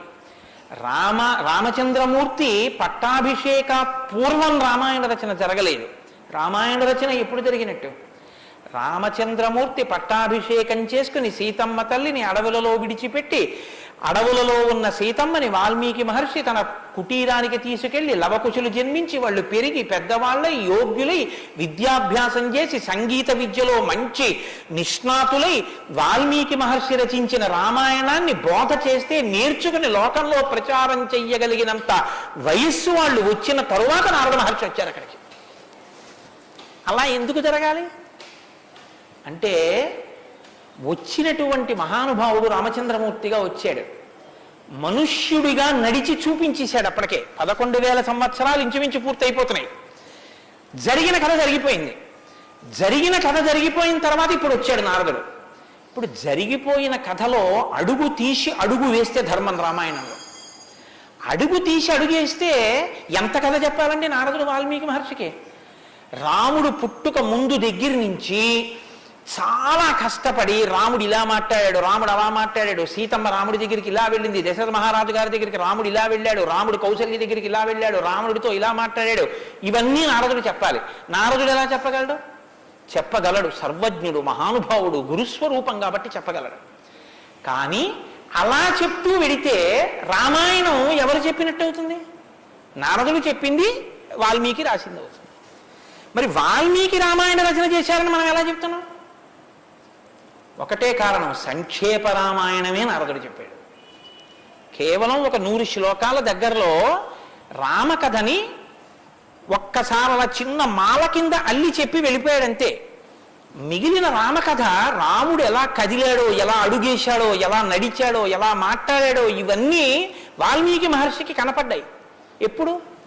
అయిపోయాక కదండి. రాముడు పుట్టేశాక, రాముడు మాట్లాడాక, రాముడి పెళ్ళైపోయాక, రాముడు యుద్ధం చేశాక, రాముడు అప్పుడు సీతమ్మతో అంతఃపురంలో ఇలా మాట్లాడాడని వాల్మీకి తెలిసింది. ఎలా తెలిసింది? 2 కారణాలతో తెలియాలి. రాముడు చెప్పాలి, 2 వాల్మీకి ఊహ చెయ్యాలి. రాముడు చెప్తే అన్నీ అలా ఏకాంతంలో తాను సీతమ్మతో మాట్లాడినవి కూడా చెప్తాడా? మర్యాదా పురుషోత్తముడైన వాడు. 2 ఊహ చేస్తే ఊహ నిజం కావాలని ఎక్కడుంది? అప్పుడు రామాయణం మీరు వేదోపబ్రహ్మణంగా ప్రమాణంగా ఎలా స్వీకరించి చెప్పుకుంటున్నారు ఇవాళకి? కాబట్టి ఆ రెండిటికి మధ్యలో ఏదో ఉండాలి మీరు నమ్మాలంటే కదా. ఇప్పుడు చెప్పండి, రామాయణం ఓ కొత్త కోణంలో మీరు వినవలసిన అవసరం ఉందా లేదా ప్రారంభంలోనే? కాబట్టి నారదుడు వచ్చాడు, వాల్మీకి చెప్పాడు, అంతే. వినకండి. ఎటువంటి నారదుడు వచ్చాడు, ఎటువంటి వాల్మీకి చెప్తున్నాడు, అసలు ఏ స్థితిలో ఉన్నారు ఇప్పుడు వాల్మీకి మహర్షి అంటే? సీతమ్మ తల్లి ఆయన ఆశ్రమంలో ఉంది. సీతమ్మ తల్లి ఊరట పొందడానికి కావలసిన వాతావరణం ఆశ్రమంలో ఉంది. ఆయన నిరంతరము కూడా తపస్వి అయి ఉన్నారు. తపస్వి అంటే కృచ్ఛత్యాంద్రాయణాది వ్రతములు చేసేటటువంటి వాడు. అంటే శుక్లపక్షంలో తిథులు పెరుగుతున్నప్పుడు ఒక్కొక్క ముద్ద పెంచుకుంటూ వెడతారు. పౌర్ణమికి పూర్తిగా భోజనం చేస్తారు. బహుళపక్షంలో ఒక్కొక్క ముద్ద తగ్గిస్తూ అమావాస్య వచ్చేటప్పటికి పూర్ణంగా ఆహారం విడిచిపెట్టేస్తారు. ఇలా విడిచిపెట్టి నిరంతరం వేదం చదువుకుంటూ వేదము చేత ప్రతిపాదింపబడిన పరమేశ్వర స్వరూపాన్ని ఇక్కడ అనుభవంలోకి తెచ్చుకునే ప్రయత్నం చేస్తారు. అహం బ్రహ్మాస్మి అంటే అది కదండి. శృంగగిరి పీఠానికి మహావాక్యం అహం బ్రహ్మాస్మి, నేనే ఈశ్వరుడును అన్న వాక్యాన్ని అనుభవపూర్వకం చేసుకోవాలి. దానికి వ్రతం అంతా, కర్మాచరణం.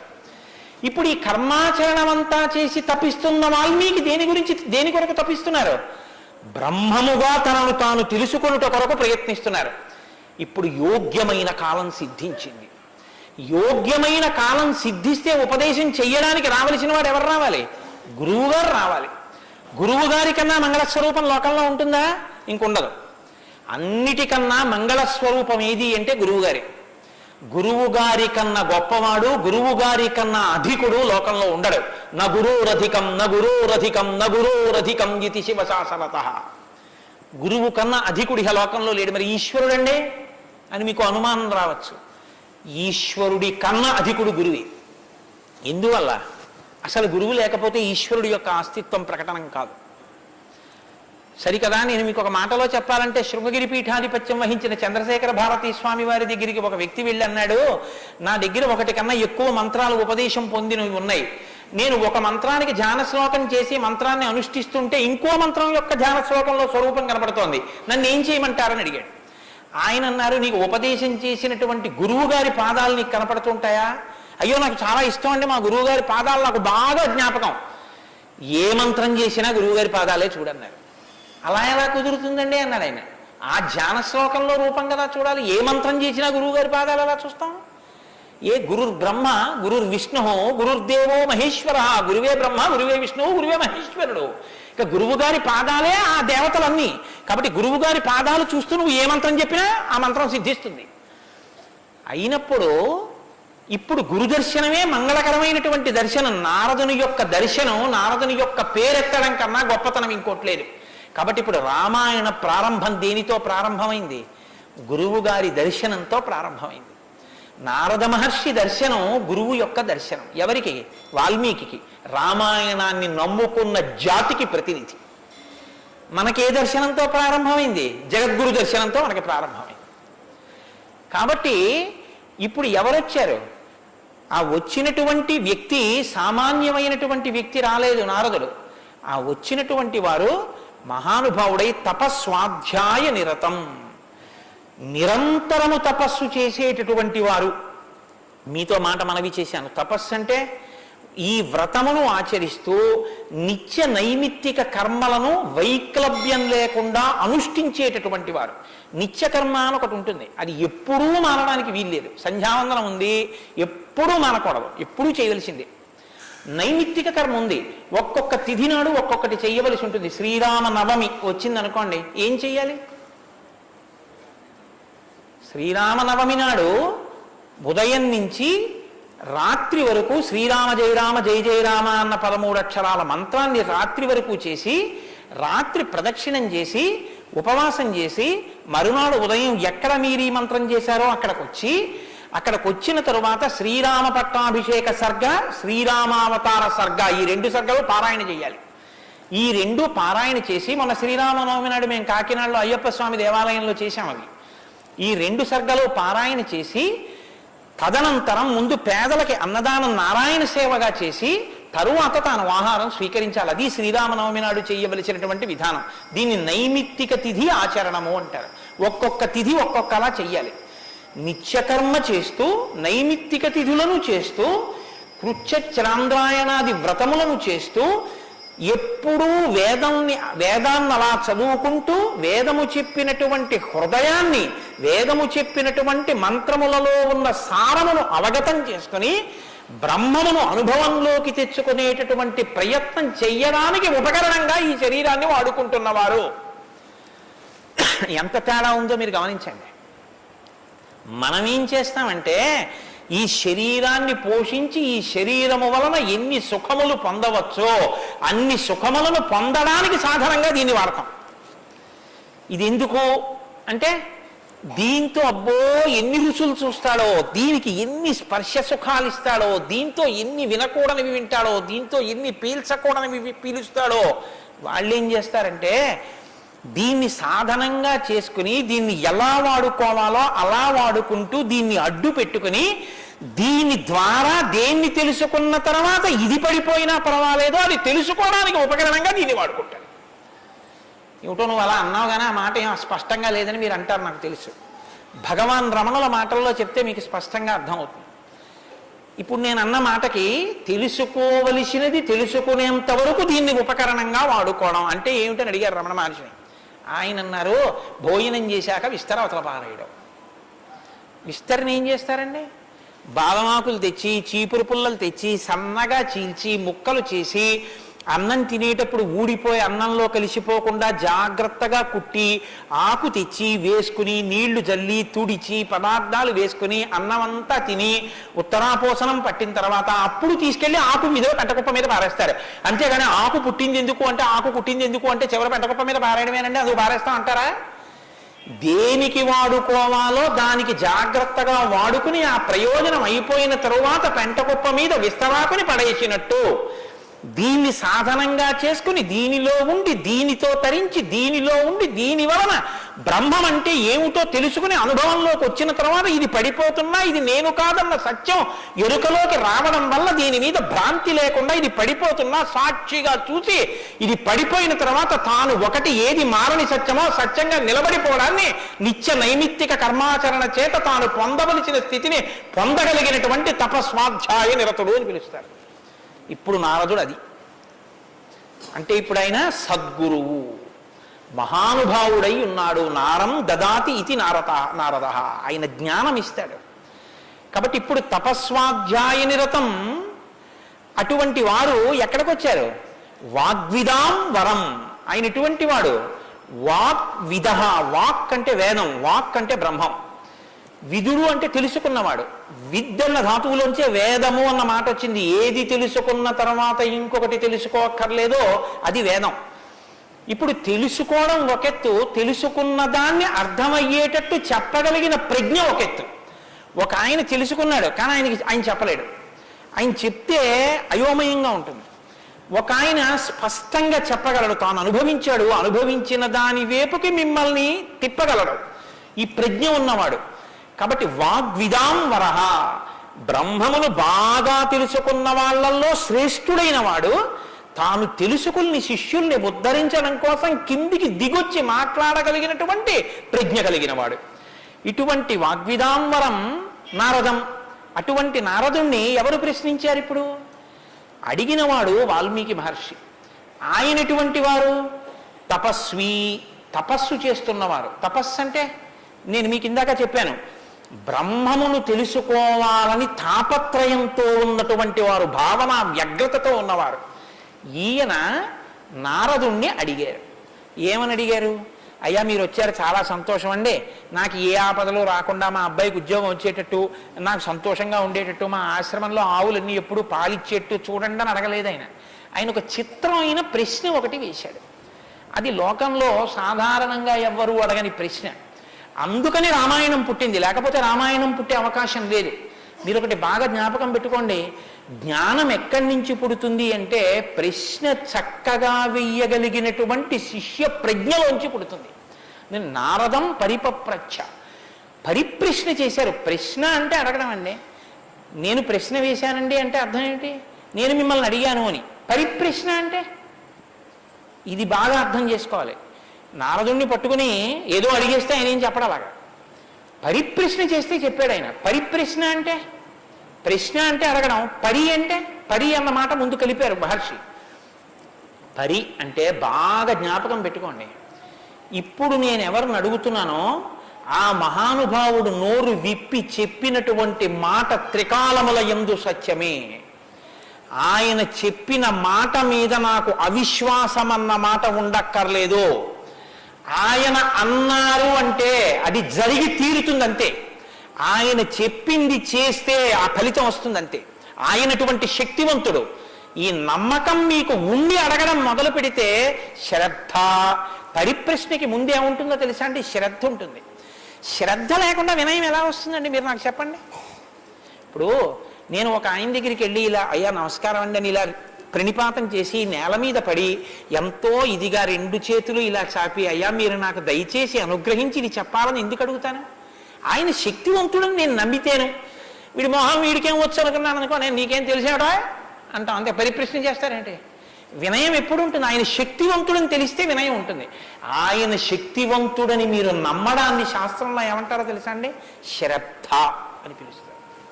శంకరాచార్యుల వారు భాష్యం చేస్తూ శ్రద్ధ అన్న మాట గురించి ఒక మాట చెప్పారు. శాస్త్రస్య గురువాక్యస్య సత్యబుద్ధ్యావధారణ సా శ్రద్ధా కవితా సిద్ధి యయా వస్తూపలభ్యతే. శ్రద్ధ అన్న మాటకు అర్థం ఏమిటంటే శాస్త్రము చెప్పినా గురువు గారు చెప్పినా అది పరమ సత్యము, ఇక దానికి తిరుగులేదు. అది కాని పాటిస్తే మనకి ఫలితము వచ్చి తీరుతుందని నమ్మడమే శ్రద్ధ అని పేరు. ఆ శ్రద్ధ ఎక్కడుందో దానిలోంచి వినయం వస్తుంది. అప్పుడు గురువు గారిని చూసి వంగి వంగి వంగి వంగి నమస్కరించి మాట్లాడతావు. ఎందుకు మాట్లాడావు? ఆయన ఏం చేతకాకో మాట్లాడకపోతే ఆనందించలేని వాడో కాడు. ఆయన ఒక్కడు తనలో తాను ఆనందించగలడు. మరి ఇప్పుడు ఎందుకు మాట్లాడుతున్నాడు? నీ కొరకు మాట్లాడుతున్నాడు. ఆయన త్యాగం చేశాడు. ఆయన కంఠానికి శోష కలిగింది, అంటే బాధ కలిగింది. ఆయన ఊపిరికి ఘర్షణ కలిగింది. ఆయన శరీరానికి చెమట పట్టింది. దేని కొరకు? నీ కొరకు. ఆయన నీ కొరకు మాట్లాడుతున్నాడు. ఇది గుర్తిస్తే వినయం. ఈ త్యాగానికి నేనేమి ఇవ్వగలను ఆయనకి? ఈ కృతజ్ఞతాభావంతో నువ్వు నిలబడగలిగితే, అలా నువ్వు ప్రశ్నించగలిగితే పరిప్రశ్న అంటారు. ఇప్పుడు నారదం పరిపప్రచ్ఛ ఇలా ప్రశ్న వేశాడు తప్ప ఏదో ప్రశ్న వేస్తే రామాయణం వచ్చిందని మీరు అనుకోకండి. పరిప్రశ్న చేస్తే రామాయణం వచ్చింది. ఇప్పటి వరకు నారదుడు ఏం మాట్లాడలేదు. మీరు బాగా గమనించండి. వచ్చాడంతే. లోపలికి వచ్చారు, వాల్మీకి మహర్షి చూశారు, అర్ఘ్యపాద్యాదులు ఇచ్చారు, కూర్చోబెట్టారు. ఇప్పుడు పరిప్రశ్న చేస్తున్నారు. ఏ ప్రశ్న వేస్తే అసలు రామాయణం గురించి చెప్పారు ఆయన. వాల్మీకి మహర్షి అడిగిన ప్రశ్న ఏమిటంటే ఆయన్ని, కోన్వస్మిన్ సాంప్రదం లోకే గుణవాన్ కస్య వీర్యవాన్ ధర్మజ్ఞశ్చ కృతజ్ఞశ్చ సత్యవాక్యో దృఢవ్రతః చారిత్రేణ చ కోయుక్తః సర్వభూతేషు కోష్టః విద్వాన్ కః కస్సమర్థశ్చ కశ్చైక ప్రియదర్శనః ఆత్మవాన్ కో జితక్రోధో ద్యుతిమాన్ కో నరసూయకః కస్య బిభ్యతి దేవాశ్చ జాతరోషస్య సంయుగే. 16 గుణములు అడిగారు ఆయన. ఈ 16 గుణములు పరిపూర్ణముగా ఉన్నటువంటి ఒక మానవుడు ఈ లోకంలో, ఈ కాలంలో, నేను ఉన్న రోజుల్లోనే, నేను ఇప్పుడు శరీరంతో తిరుగుతుండగా నా మాంసనేత్రంతో చూడడానికి వీలుగా ఎక్కడైనా ఎవరైనా ఉన్నారా అని అడిగాడు. అంటే అలాంటి వారే ఉన్నారు. ఆయన భార్యయే తన ఆశ్రమంలో ఉంది. ఇది తెలుసా వాల్మీకి? తెలియదని చెప్పవలసి ఉంటుంది. మరి ఇప్పుడు ఎందుకు వచ్చింది ఈ ప్రశ్న ఆయన నోటి వెంట? అమ్మవారు వచ్చింది కాబట్టి వచ్చింది. అమ్మవారు ఎందుకు వచ్చింది? అసలు రహస్యం ఏమిటంటే, రామాయణం లోకానికి అందాలంటే సీతమ్మ యొక్క సేవాభాగ్యం వాల్మీకి లభించాలి. సీతమ్మ సేవాభాగ్యమే శారదాదేవి సేవాభాగ్యం. అది అందితే నోటి వెంట ఈ ప్రశ్న వచ్చింది. నోటి వెంట ఒక్క ప్రశ్న వస్తే యుగాలు మారిపోయినా మనుష్యుడిగా పుట్టిన ప్రతివాణ్ణి తరింపచేయగలిగిన ఒక ఆది కావ్యం ఆయన నోటి వెంట వచ్చింది. ఇది రావడానికి ముందు సీతమ్మ రావాలి. అందుకని ముందు సీతమ్మ వచ్చేసింది ఆశ్రమానికి. వచ్చి అక్కడ కూర్చుంది. ఆ రామాయణాన్ని ప్రచారం చెయ్యగలిగిన యోగ్యమైన శిష్యుల్ని కూడా సీతమ్మే వాల్మీకి ఇచ్చింది లవకుశల రూపంలో. ఇది వాల్మీకిని సీతమ్మ తరింపచేసిన తీరు మీరు జాగ్రత్తగా గమనించగలిగితే, వాల్మీకి తరించడానికి మొదటి కారణం సీతమ్మే. అందుకే ఆయన అన్నారు, నేను చెప్పిన రామాయణానికి పేరేమిటో తెలుసా? సీతాయాశ్చరితం మహత్ అన్నారు. అది సీతమ్మ చరిత్ర అన్నారు. తల్లి ఎంత గొప్ప తల్లు మీరు ఆలోచించండి. అందుకే సీతమ్మ ఒకరు, శారదమ్మ ఒకరా? కాదు, సీతమ్మే శారదమ్మ. కాబట్టే అంత జ్ఞానం వాల్మీకి ఇచ్చి ఈ ప్రశ్న వేయించింది. ఎందుకు వేయించాలి? సీతమ్మ వెళ్ళిపోతే రామావతారం వెళ్ళిపోతుంది. ఇక సీతమ్మ వెళ్ళిపోతుంది. ఆ రోజులు వచ్చేసాయి. అప్పటికి ఆ రోజు వచ్చేసింది. ఎందుకంటే ఇక అశ్వమేధయాగం చేసేస్తాడు రాముడు. అశ్వమేధయాగం చేస్తే సీతమ్మ కనపడుతుంది రాముడికి. సీతమ్మ రాముడికి కనపడితే వేరొకసారి పాతివ్రత్యాన్ని నిరూపించుకోమని చెప్తాడు. ఎందుకు చెప్తాడంటే ఎప్పుడు లోకం కోసం, తన కోసం కాదు. ఈ మాట అనగానే ఆవిడంటుంది, నా ప్రయోజనం అయిపోయిందా? నీకు భార్యగా నీ వంశాన్ని నిలబెట్టడానికి. రామకథ నరుడి కథ బాగా గుర్తుపెట్టుకోండి. రామకథ దేవుడి కథని మీకు జరిగితే మీకు ఎంత పనికి వస్తుందో నేను చెప్పలేను. రామకథ నరుడి కథని మీరు వినండి, మీకు పనికొస్తుంది.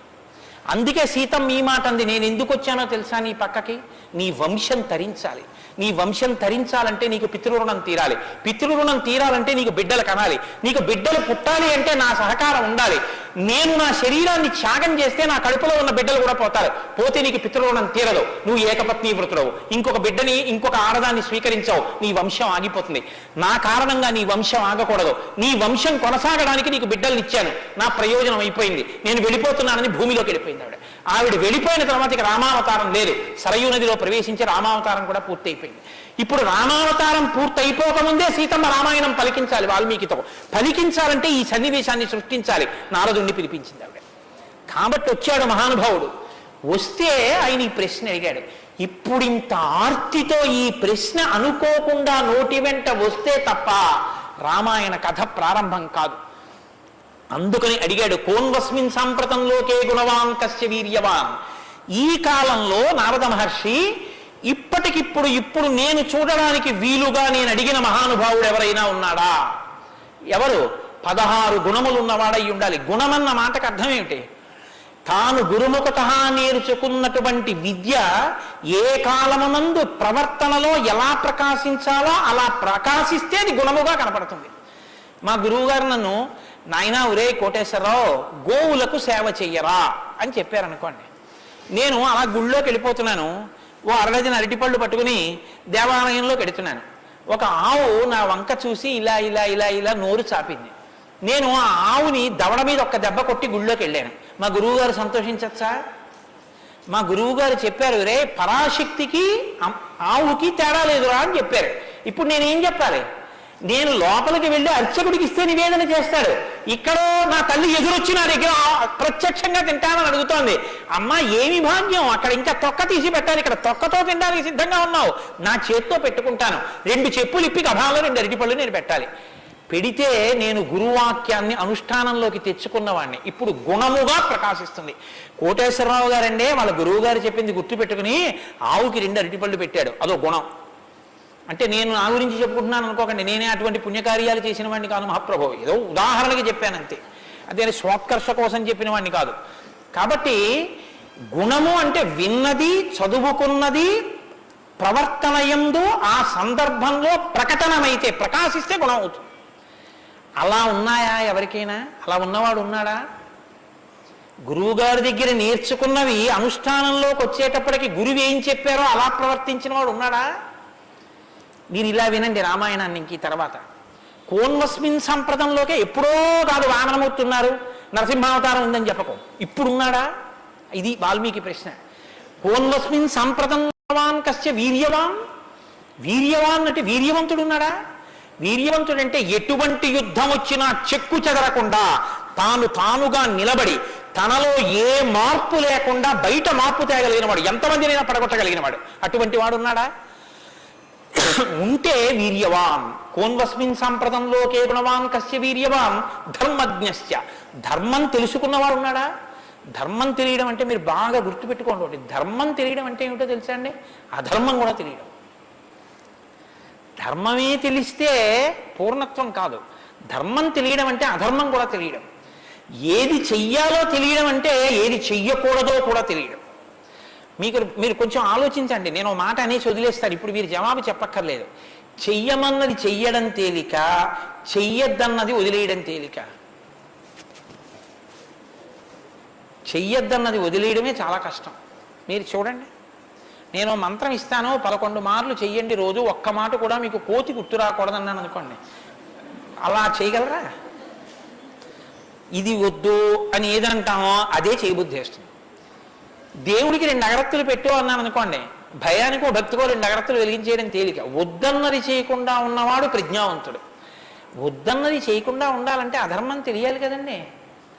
అధర్మం తెలియడం, ధర్మం తెలియడం, ధర్మం పాటించడం, అధర్మం విడిచిపెట్టడం, అధర్మం చేసిన వాడిని కూడా ఉండకుండా చేయడం, ఎందుకంటే వాడి వల్ల ధర్మం వ్యాప్తి చెందకుండా, ఇది ధర్మం తెలియడం. కాబట్టి ధర్మజ్ఞశ్చ కృతజ్ఞశ్చ.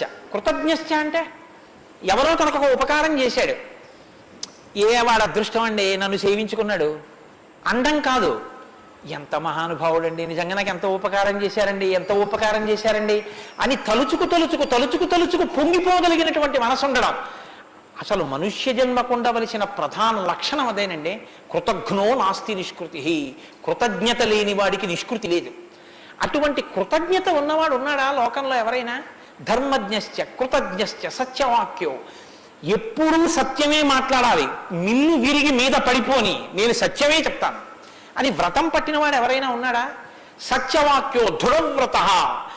ఒక పని మొదలు పెడితే అనుకున్నాం కాదండి అది అలా అవుతుందా అందుకని వదిలేశాను లేండి ఇప్పుడు మార్చేశాను సంకల్పం అనకుండా తాను ఒక్కసారి నోటి వెంట ఇది చేస్తానని అంటే పిడుగులు పడిపోయినా ఆ పని చెయ్యగలిగినటువంటి వాడు, దాన్ని విడిచిపెట్టనటువంటి వాడు, అటువంటి పూనిక ఉన్నవాడు ఉన్నాడా దృఢవ్రత. కాబట్టి కోన్వస్మిన్ సాంప్రదం లోకే గుణవాన్ కశ్చ వీర్యవాన్ ధర్మజ్ఞశ్చ కృతజ్ఞశ్చ సత్యవాక్యో దృఢవ్రత చారిత్రేణ చకోయుక్త. ఆయన ప్రవర్తనని చూస్తే ఇంకా మీరు వేదం చదవక్కర్లేదు. వేదం చదవక్కర్లేదంటే చదవద్దని కాదు నా ఉద్దేశం. ఆయన ప్రవర్తన చూస్తే ఆయన ఏది చేశారో అదే వేదం చెప్పింది అని గుర్తు. అటువంటి ప్రవర్తన ఉన్నవాడు ఉన్నాడా? పడుకున్నా, లేచినా, మాట్లాడినా, కూర్చున్నా, నించున్నా, నడిచినా, ఏం చేస్తున్నా ధర్మానికి అనుగుణంగా ప్రవర్తించగలిగినటువంటి నడవడిగలిగినటువంటి వాడు లోకంలో ఉన్నాడా? చారిత్రేణ చకోయుక్త సర్వభూతేషు కోహిత. ఇంత బలపరాక్రమాలు ఉండి కూడా సమస్త భూతముల పట్ల దయ కలిగిన వాడు లోకంలో ఉన్నాడా? గుండెల నిండా అంత కారుణ్యం ఉన్నవాడు ఉన్నాడా? సర్వభూతేషు కోహిత విద్వాంకః. తెలుసుకోవలసినవన్నీ సమస్తము తెలుసుకున్నటువంటి విజ్ఞాని ఉన్నాడా? అటువంటి విద్వాంసుడు ఉన్నాడా? విద్వాంకః కస్సమర్థశ్చ. ఎటువంటి పనైనా సరే వీరు చెయ్యలేరు అనొచ్చేమో, కానీ ఆయన ఇది చెయ్యలేరని చెప్పడానికి ఒక పని లేకుండా ఏ పనులైనా చెయ్యగలిగిన వాడు ఉన్నాడా? కస్సమర్థశ్చ కశ్చైక ప్రియదర్శన. ఎప్పుడు మీరు చూసినా చూడాలనిపించేట్టుగా ఉండేవాడు ఉన్నాడా? ఆయన యుద్ధం చేస్తుంటే వింటినారి లాగుతున్నాడు, అందం. ఆయన అడవిలో నడుస్తున్నాడు, అందం. ఆయన కిరీటం పెట్టుకున్నాడు, అందం. ఆయన పాదపీఠం మీద పాదం పెట్టాడు, అందం. ఆయన జిన్నెడు పాలు పోసుకుని జటాజూటం కట్టుకున్నాడు, అందం. ఆయన ఏమీ లేదు, నారచీర కట్టుకుని కోదండం పట్టుకున్నాడు, అందం. ఆయనకి కోపం వచ్చి కన్నులు ఎర్రబారాయి, అందం. ఆయన బాలరాముడిగా పిలక పెట్టుకుని వెడుతున్నాడు, అందం. సీతమ్మతో మాట్లాడుతున్నాడు, అందం. నిద్రపోతున్నాడు, అందం. అసలు ఏది చూసినా అందం. అబ్బా ఇప్పుడు అంత బాగుంటాడండి, ఆ తర్వాత బాగుంటాడండి, కొంచెం అలంకారం చేసుకుంటాడు బాగుంటుంది అనడానికి ఏమైనా ఉంటుందా? ఎప్పుడు నువ్వు చూసినా అలాగే చూడాలనిపించేటట్టుగా ఉండేవాడు ఎవరైనా ఉన్నాడా? కశ్చైక ప్రియదర్శన. ఎంత పెద్ద మాట అండి. నిద్రపోతుంటే చూసావు, ఆహా నిద్రపోతుంటే చూడాలండి ఆయన సౌందర్యం. ఆ మాట ఎవరికన్నా ఉంటుందండి లోకంలో? ఏమన్నా ఆయన నిద్రపోతుంటే ఎంత బాగుంటారండి అంటారా? ఏమన్నా ఆయన నిద్ర లేచి ఒళ్ళు విరుచుకుంటుంటే చూడాలండి ఆయన అందం ఎవరికైనా ఉందా? ఆయన యుద్ధం చేస్తుంటే చూడాలండి అందం ఎవరికైనా ఉంటుందా? ఎంతటి అందగాడు రామో. ఆయన పుంసామోహన రూపాయ పుణ్య శ్లోకాయ మంగళం. ఆడవాళ్ళు మోహించడం కాదు, పురుషులు మోహించారు ఆయన్ని. అంతటంతగాడు. కొన్ని కోట్ల మంది కంఠాలు కోసేశాడంతే రామావతారంలో. నెత్తుటిని ఏర్లు పాడించాడు, అయినా అందం.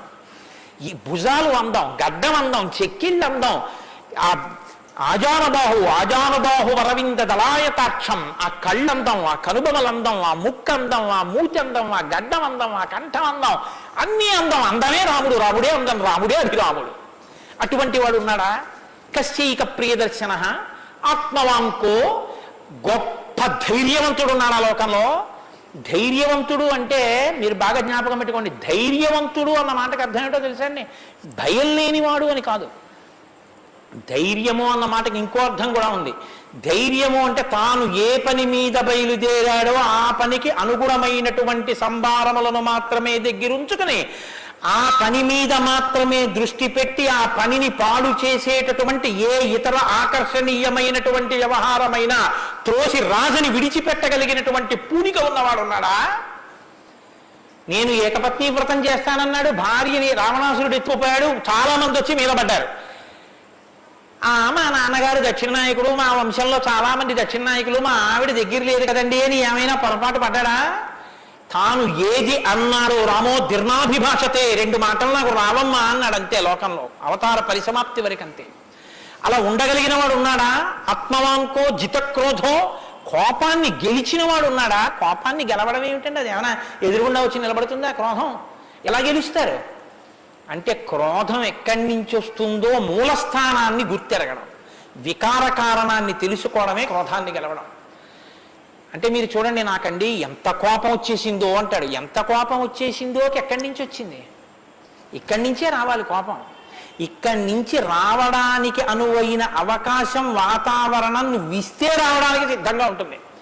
మంట పుట్టడానికి సిద్ధంగా ఉన్నట్టు ఉంటుంది అది. నువ్వు అది పుడితే ఎంత వికారంగా ఉంటావో, నీ ముఖం ఎలా ఉంటుందో, ఎంత జేవురించుకుని ఉంటుందో, ఎలా అరుస్తావో, నీ చేతులు ఎలా ఉంటాయో ఓసారి ఆ టైంలో వీడియో తీసి చూసుకో ఎలా ఉంటుందో. అసహ్యం వేస్తుంది మన మీద. మనకి అదేంటంటే అలా ఉన్నాననిపిస్తుంది. ఇన్ని వికారములు ఇది వస్తే వస్తున్నాయని తెలుసుకుని అది రాకుండా తొక్కి పెట్టగలిగిన వాడు ఉన్నాడా? అలా ఉంటే జితక్రోధో, అలాంటి వాడు ఉన్నాడయా లోకంలో? ఆత్మవాన్కో జితక్రోధో ద్యుతిమాన్కో, అపారమైనటువంటి కాంతి కలిగిన వాడు ఉన్నాడా? ద్యుతిమాన్కో ననసూయక, అసూయని గెలిచిన వాడు ఉన్నాడా? తనకన్నా గొప్పవాడు కనపడితే ఆహాహా మహాత్ములు ఎంత గొప్ప పరిశ్రమ చేశారో, ఇంత గొప్పవాడు అయ్యాడని నమస్కారం చేసి తెలుసుకోవాలి. తనకన్నా తక్కువవాడు కనపడితే ఈశ్వరానుగ్రహంతో ఈయన వృద్ధిలోకి రావాలనగలగాలి. కిందవాడిని చూసి అహంకరించకూడదు, పైవాడిని చూసి అసూయపడకూడదు. ఈ రెండు ఉన్నవాడు ఉన్నాడా? ద్యుతిమాన్కో ననసూయక కస్య బిభ్యతి దేవాశ్చ జాత రోషస్య సంయుగే. కోపం లేని వాడికి కోపం ఎలా వస్తుంది మరి? అంటే కోపం తెచ్చిపెట్టుకున్నట్టు నటిస్తాడు అంతే. ఎందుకు నటించాలి అంటే ఏదో పని చక్కబెట్టాలంటే కోపం వచ్చినట్టు ఒకసారి ఇలా అంటాడు. అనేటప్పటికి అమ్మ బాబు ఆయన కోపం వచ్చిందంటే హడిలిపోయి అందరూ జాగ్రత్తగా ఉంటారు. ఎవరికి కోపం వచ్చిందని అనిపిస్తే 33 కోట్ల మంది దేవతలు కూడా ఉనికిపోతారో అలా కోపాన్ని తెచ్చిపెట్టుకునేవాడే తప్ప అసలు కోపం రావడం అన్నది లేనివాడు ఒకరిలో ఉన్నాడా? అలాంటి వాడు ఎవడైనా ఉంటే ఎప్పుడో ఉన్నాడని చెప్పద్దు, ఇప్పుడు ఉన్నాడా? నేను చూడ్డానికి వీలుగా ఉన్నాడా? ఈ కాలంలో ఉన్నాడా? ఉంటే అటువంటి వాడి గురించి నాకు చెప్పు, నాకు వినాలని ఉందన్నాడు. ఇప్పుడు వస్తోంది రామాయణం. ఇప్పుడు చెప్పాలి నారదుడు ఎవరో తెలుసా? ఆయన రాముడే. ఆయన ఇల్లాలే నీ దగ్గరుంది, ఆయన బిడ్డలే నీ దగ్గర ఉన్నారు. వాల్మీకి మహర్షి ఆయనే అయోధ్యాధిపతి, ఆయనే రామచంద్ర ప్రభువు అని చెప్పే వాల్మీకి పొంగిపోవాలి కదండి. రామాయణ ఆవిర్భావం జరుగుతోందన్నమాట. ఇవాళ రామాయణం పుడుతోంది. ఆ సన్నివేశంలో ఉన్నాం మనం. ఇప్పుడు ఈ మాటలు అడిగితే వాల్మీకి మహర్షి చాలా చమత్కారమైనటువంటి జవాబు ఒకటి చెప్పారు. ఆయన అన్నారు, బహవో దుర్లభాశ్చైవ ఏత్తయా కీర్తితా గుణాః మునే వక్షామ్యహం బుద్ధ్వా తేర్యుక్త శ్రూయతాన్నరః. చాలా క్లిష్టమైనటువంటి ప్రశ్న ఒకటి అడిగావు. సాధారణంగా లోకంలో మానవుల్లో నువ్వు అడిగినటువంటి 16 గుణములు ఒక వ్యక్తి యందు ప్రకాశించేటటువంటి వాడు ఉండడు. కాబట్టి ఇప్పుడు ఎవరై ఉండాలి? నరోత్తముడై ఉండాలి, సాక్షాత్ శ్రీ మహావిష్ణువు అయి ఉండాలి. అటువంటి వాడే కాని నరుడిగానే ఉన్నాడు ఇప్పుడు. ఆయన విష్ణు అంటే ఆయనే అంగీకరించాడు. ఆయన నేను నరుణ్ణి అంటాడు, నేను దాశరథిని అంటాడు, నేను దశరథ మహారాజు కొడుకునయ్యా అంటాడు. నరుడిగా ఈ లోకంలో తిరుగుతున్నవాడు ఉన్నాడు. అటువంటి వాడి గురించి చెప్తాను, జాగ్రత్తగా వినన్నాడు. ఇది సంక్షేప రామాయణం. 100 శ్లోకాలతో ఇక్కడ ప్రతిరోజు సంక్షేప రామాయణం జరుగుతోంది అని అన్నారే. సంక్షేప రామాయణాన్ని పెద్దలు సంప్రదాయంలో ఏమని పిలుస్తారో తెలుసా అండి? మాలామంత్రము అని పిలుస్తారు. ఎందుకంటే శారదా తిలకము అని మంత్రాల గురించి చెప్పేటటువంటిది, బీజాక్షరాల గురించి చెప్పే విషయం ఒకటి ఉంది. అందులో 10 అక్షరాలు మంత్రంలో దాటిపోతే దాన్ని మాలామంత్రములని పిలుస్తారు. 100 శ్లోకములతో ఉన్న సంక్షేప రామాయణం మాలా మంత్రం. అందుకే సంక్షేప రామాయణాన్ని పారాయణ చేస్తే అది రక్షణ చేస్తుంది. మన్నాత్ త్రాయితే ఇది మంత్ర. దాన్ని మననం చేస్తే అది కాపాడుతుంది. సంక్షేప రామాయణం కూడా అలా కాపాడుతుంది. సద్గురువైనటువంటి నారద మహర్షి నోటిలోంచి పుట్టింది సంక్షేప రామాయణం. యోగులు రమించడం అంటే బాహ్యంలో తిరిగేటటువంటి మనస్సుని బుద్ధిని నిగ్రహించి వెనక్కి తిప్పి ఆత్మలోకి దింపి తాను ఒకటిగా నిలబడిపోయి పొందేటటువంటి ఆనందమేదో అది సాకారమును పొందితే రాముడు. కాబట్టి యోగులు రమించేటటువంటి స్వరూపమేదో దానికి రామ అని పేరు. కాబట్టి రామో నామ జనైశ్రుత నియతాత్మా మహావీర్యో ద్యుతిమాన్ ధృతిమాన్ వసి. నువ్వు చెప్పినటువంటి గుణములన్నీ ఉన్నవాడు, దానితో పాటుగా వసి ఇంద్రియములను నిగ్రహించినటువంటి వాడు. ఇంద్రియాలని నిగ్రహించడం అన్న మాట మీరు రామాయణంలో చాలా జాగ్రత్తగా గమనించి తెలుసుకోవలసింది. ఇంద్రియాలని నిగ్రహించడం అంటే ఏమిటో తెలుసా అండి? మనసు దేన్ని చూస్తే, దేన్ని వింటే కదిలిపోతుందో, ప్రశాంతంగా ఉన్నది అలజడిని పొందుతుందో దాన్ని చూడకుండా, దాన్ని వినకుండా బలవంతంగా నిగ్రహించడం ఎటువంటిదో తెలుసా అండి? ఒక త్రాచుపాము అలా వెళ్ళిపోతుంది. గభాల్ని ఇలా చూశాడు, అయ్య బాబాయ్ త్రాచుపాము పెద్ద గెంతు గెంతాడు. అది అకస్మాత్తుగా ఏమైందంటే ఆ గెంతడంలో త్రాచుపాము యొక్క పడగ మీద 2 కాళ్ళు వేసి తొక్కాడు. ఇప్పుడు త్రాచుపాము తల పైకి ఎత్తలేకపోతుంది. ఇప్పుడు తను త్రాచుపాము నా కాళ్ళ కింద ఉంది, నన్ను ఏం చేస్తుంది అని ఉండగలడని మీరు అనుకుంటున్నారా? అతను గడగడగడగడగడ వణికిపోతూ చెమట్లు పట్టేస్తున్నాయి. ఎందుకంటే నేను త్రాచుపాము మీద ఉన్నాను, అది తోక కదుపుతోంది, తోకతో కాళ్ళు చుడుతోంది. ఈ కంగారులో ఏం చేస్తాడంటే త్రాచుపాము మీద తాను నిలబడి ఉండగా ఇక త్రాచుపాము తను ఏం చెయ్యలేదన్న స్థితిలో ఉన్నా ఎప్పుడో ఒకప్పుడు తాచుమా మీద కాలు తీసేస్తాడు, కంగారు పడిపోయి తీసేస్తాడు. ఎప్పుడో అప్పుడు కాలు తీయడం కోసమే పాము చూస్తుంటుంది, కాటు వేసేసి పుట్టలోకి వెళ్ళిపోతుంది, లేకపోతే ఎక్కడికో అక్కడికి వెళ్ళిపోతుంది. రావణుడు చేసే తపస్సు, రావణుని యొక్క ఇంద్రియ నిగ్రహం అటువంటివి. బలవంతంగా అణిచిపెడతాడు. అవకాశం రాగానే అది ఒక్కసారి జడలు విప్పి ప్రళయతాండవం చేసి రావణుణ్ణి పడగొడుతుంది. మండోదరి చెప్పింది ఈ మాట, నా సొంతం కాదు. రాముడు అలా కాదు, విచారణ చేసి ఉంటాడు. అర్థమనర్థం భావయనిత్యం అంటారు శంకరాచార్యులు వారు. నారీస్తన భరణాభీదేశం దృష్ట్యా మాగా మోహావేశం ఏతత్ మాంసవసాది వికారం మనసి విచింత్య వారం వారం అంటారు. మనసు దేని చేత కదిలిపోతోందో దాని యథార్థ స్వరూపాన్ని బాగా విచారణ చేస్తారు. విచారణ చేసి ఈ పాటి దానిక నా ఒంట్లో ఉన్నటువంటి శక్తి అంతటినీ ఖర్చు చేసేస్తున్నాను అని మనసుని మరల్చే ప్రయత్నం చేసి ఆ వస్తువు తన కళ్ళ ముందు కనపడినా ఇంకా ఆయన మనసు చెక్కు చెదరదు, ఆ స్థితిని పొందుతాడు. ఇది శంకరాచార్యులు వారు నేర్పుతారు లోకానికి. గురువు చెప్పే మాట అంటే అలా ఉంటుంది. ఆయన ఎంత చమత్కారంగా అన్నారో చూడండి. నారీస్తన భరణాభీదేశం దృష్ట్యామోగా మోహావేశం. ఎందుకంత వెర్రెక్కిపోతున్నావు? యవ్వనం ఒంట్లో ఉండి ఓపికన్న కాలంలో నీ శరీరం కన్నా స్త్రీ శరీరంలో రెండే వికారాలు ఉన్నాయి. శరీరపు ఊర్ధ్వభాగంలో 2 చోట్ల మాంసపు ముద్దలు పైకి పొటమరించాయి. శరీర అధోభాగంలో మాంసము కొంత లోపలికి వెళ్ళి ఉంది. ఈ 2 వికారాల కోసం నీ శరీరంలో ఉన్న సమస్త శక్తిని నశింప చేసుకున్నావు. ఇదా నీకు నరజన్మ ప్రయోజనం? మనసి విచింతీయ వారం వారం, దీన్ని బాగా ఆలోచించు అన్నది. ఇది పట్టుకుందనుకోండి, కంటిని మనసుని కంటితో చూడడం వల్ల కదపగలిగిన మనసుకి ఇప్పుడు ఆ వస్తువు కనపడినా ఇక మనసు కదలదు. ఇది ఇంద్రియ నిగ్రహం అంటారు. ఇంద్రియాలని జయించడం అంటే అది. ఇది రాముడు. అందుకే ధృతిమాన్ వసి, అపారమైన శక్తితో ఉంటాడు, సంకల్ప శక్తితో ఉంటాడు, ఇంద్రియములను జయించిన వాడై ఉంటాడు. బుద్ధిమాన్ నీతిమాన్ వాగ్మి శ్రీమాన్ శత్రునిబర్హణ విపులాంశో మహాబాహు కంబుగ్రీవో మహాహను. నిజంగా శ్రీరామాయణాన్ని ప్రతి శ్లోకం ప్రతి మాట వ్యాఖ్యానం చేస్తే 42 రోజులు ఏమిటండి? నేను రిటైర్ అయిపోయే వరకు చెప్పినా శ్రీరామాయణం అయ్యేదేం కాదు, కానీ ఏదో 42 రోజుల్లో పూర్తి చేశాను అనిపించుకోవడం అంతే. కాబట్టి బుద్ధిమాన్ నీతిమాన్ వాగ్మి, అన్ని విద్యలు తెలుసున్నవాడు, శ్రీమాన్ ఐశ్వర్యం ఉన్నవాడు, శత్రు నిబర్హణ శత్రువులను నిగ్రహించగలిగిన వాడు, విపులాంశో ఎత్తైన మూపున్నవాడు, మహాబాహు బలిశిర బాహువులున్నవాడు, కంబుగ్రీవో కంఠం వంటి శంఖం వంటి కంఠం ఉన్నవాడు, మహాహను చెక్కిళ్ల పైభాగం చాలా ఉన్నతంగా ఉన్నటువంటి వాడు. అటువంటి మహానుభావుడు ఈ లోకంలోనే ఉన్నాడు. ప్రజాపతి సమశ్రీమాం ధాతారి పురిశూదన రక్షిత జీవలోకస్య ధర్మస్య పరిరక్షిత రక్షిత స్వస్య ధర్మస్య స్వజనస్య చ రక్షిత వేదంగతత్వజ్ఞో ధనుర్వేదే చ నిష్ఠిత. ఎంత గొప్పగా మాట్లాడారండి నారద మహర్షి. నిజంగా ప్రజాపతి సమశ్రీమాన్, ఈ ప్రపంచాన్నంతటినీ పోషించగలిగినటువంటి వాడు, సాక్షాత్ శ్రీ మహావిష్ణువు.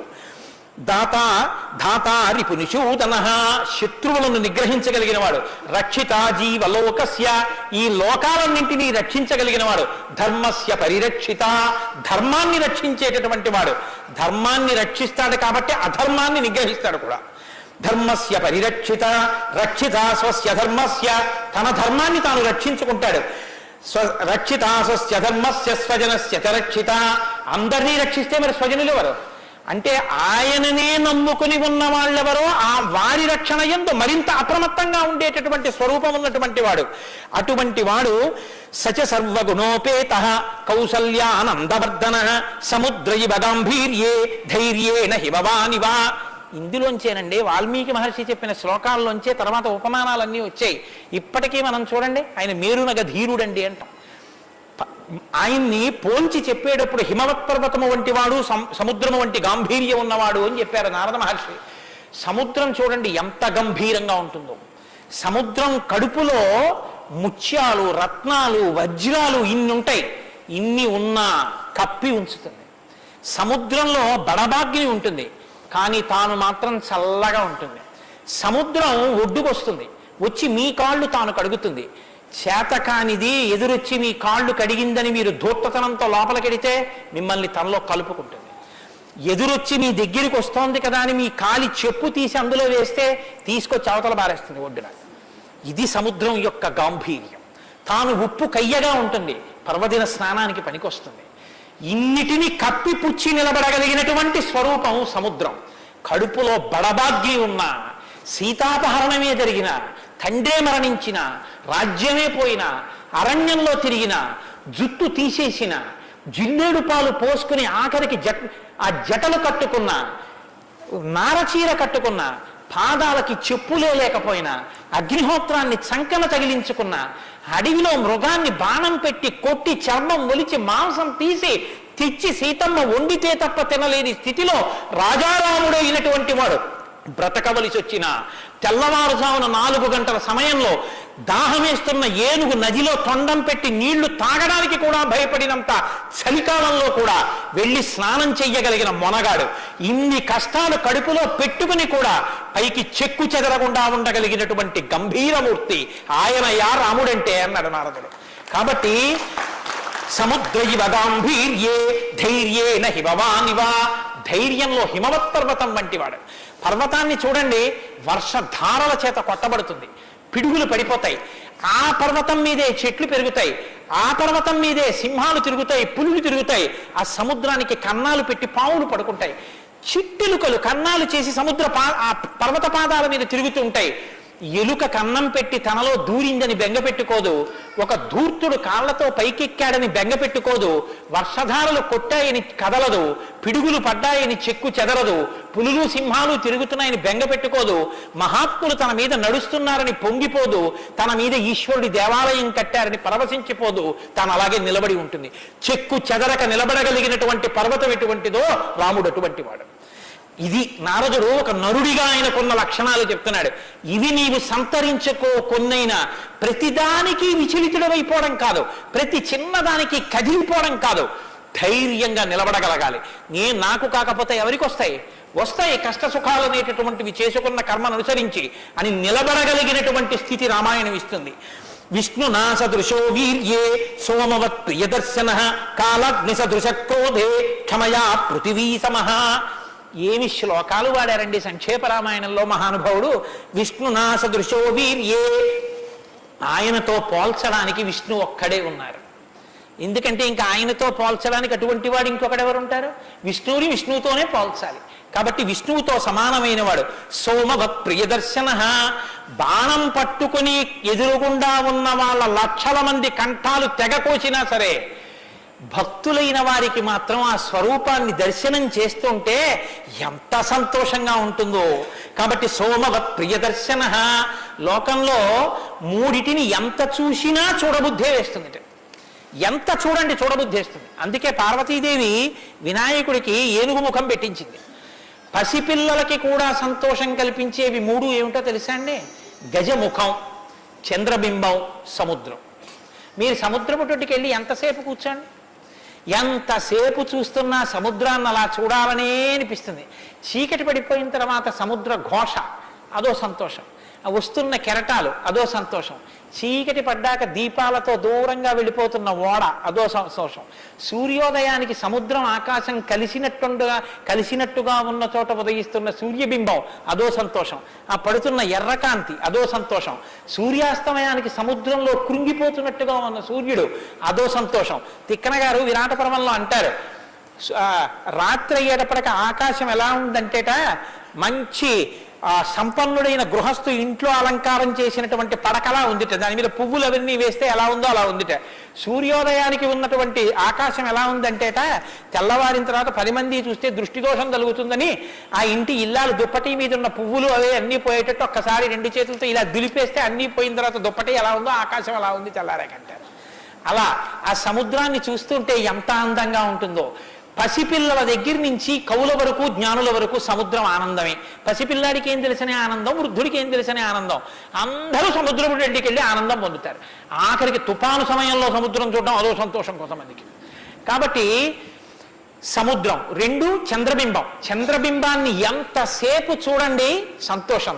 రామాయణంలో వాల్మీకి మహర్షి వర్ణిస్తారు సుందరకాండలో చంద్రబింబాన్ని, ఏమి వర్ణనలో ఆ సర్గలు. కాబట్టి చంద్రబింబం, 3 ఏనుగు చూడండి.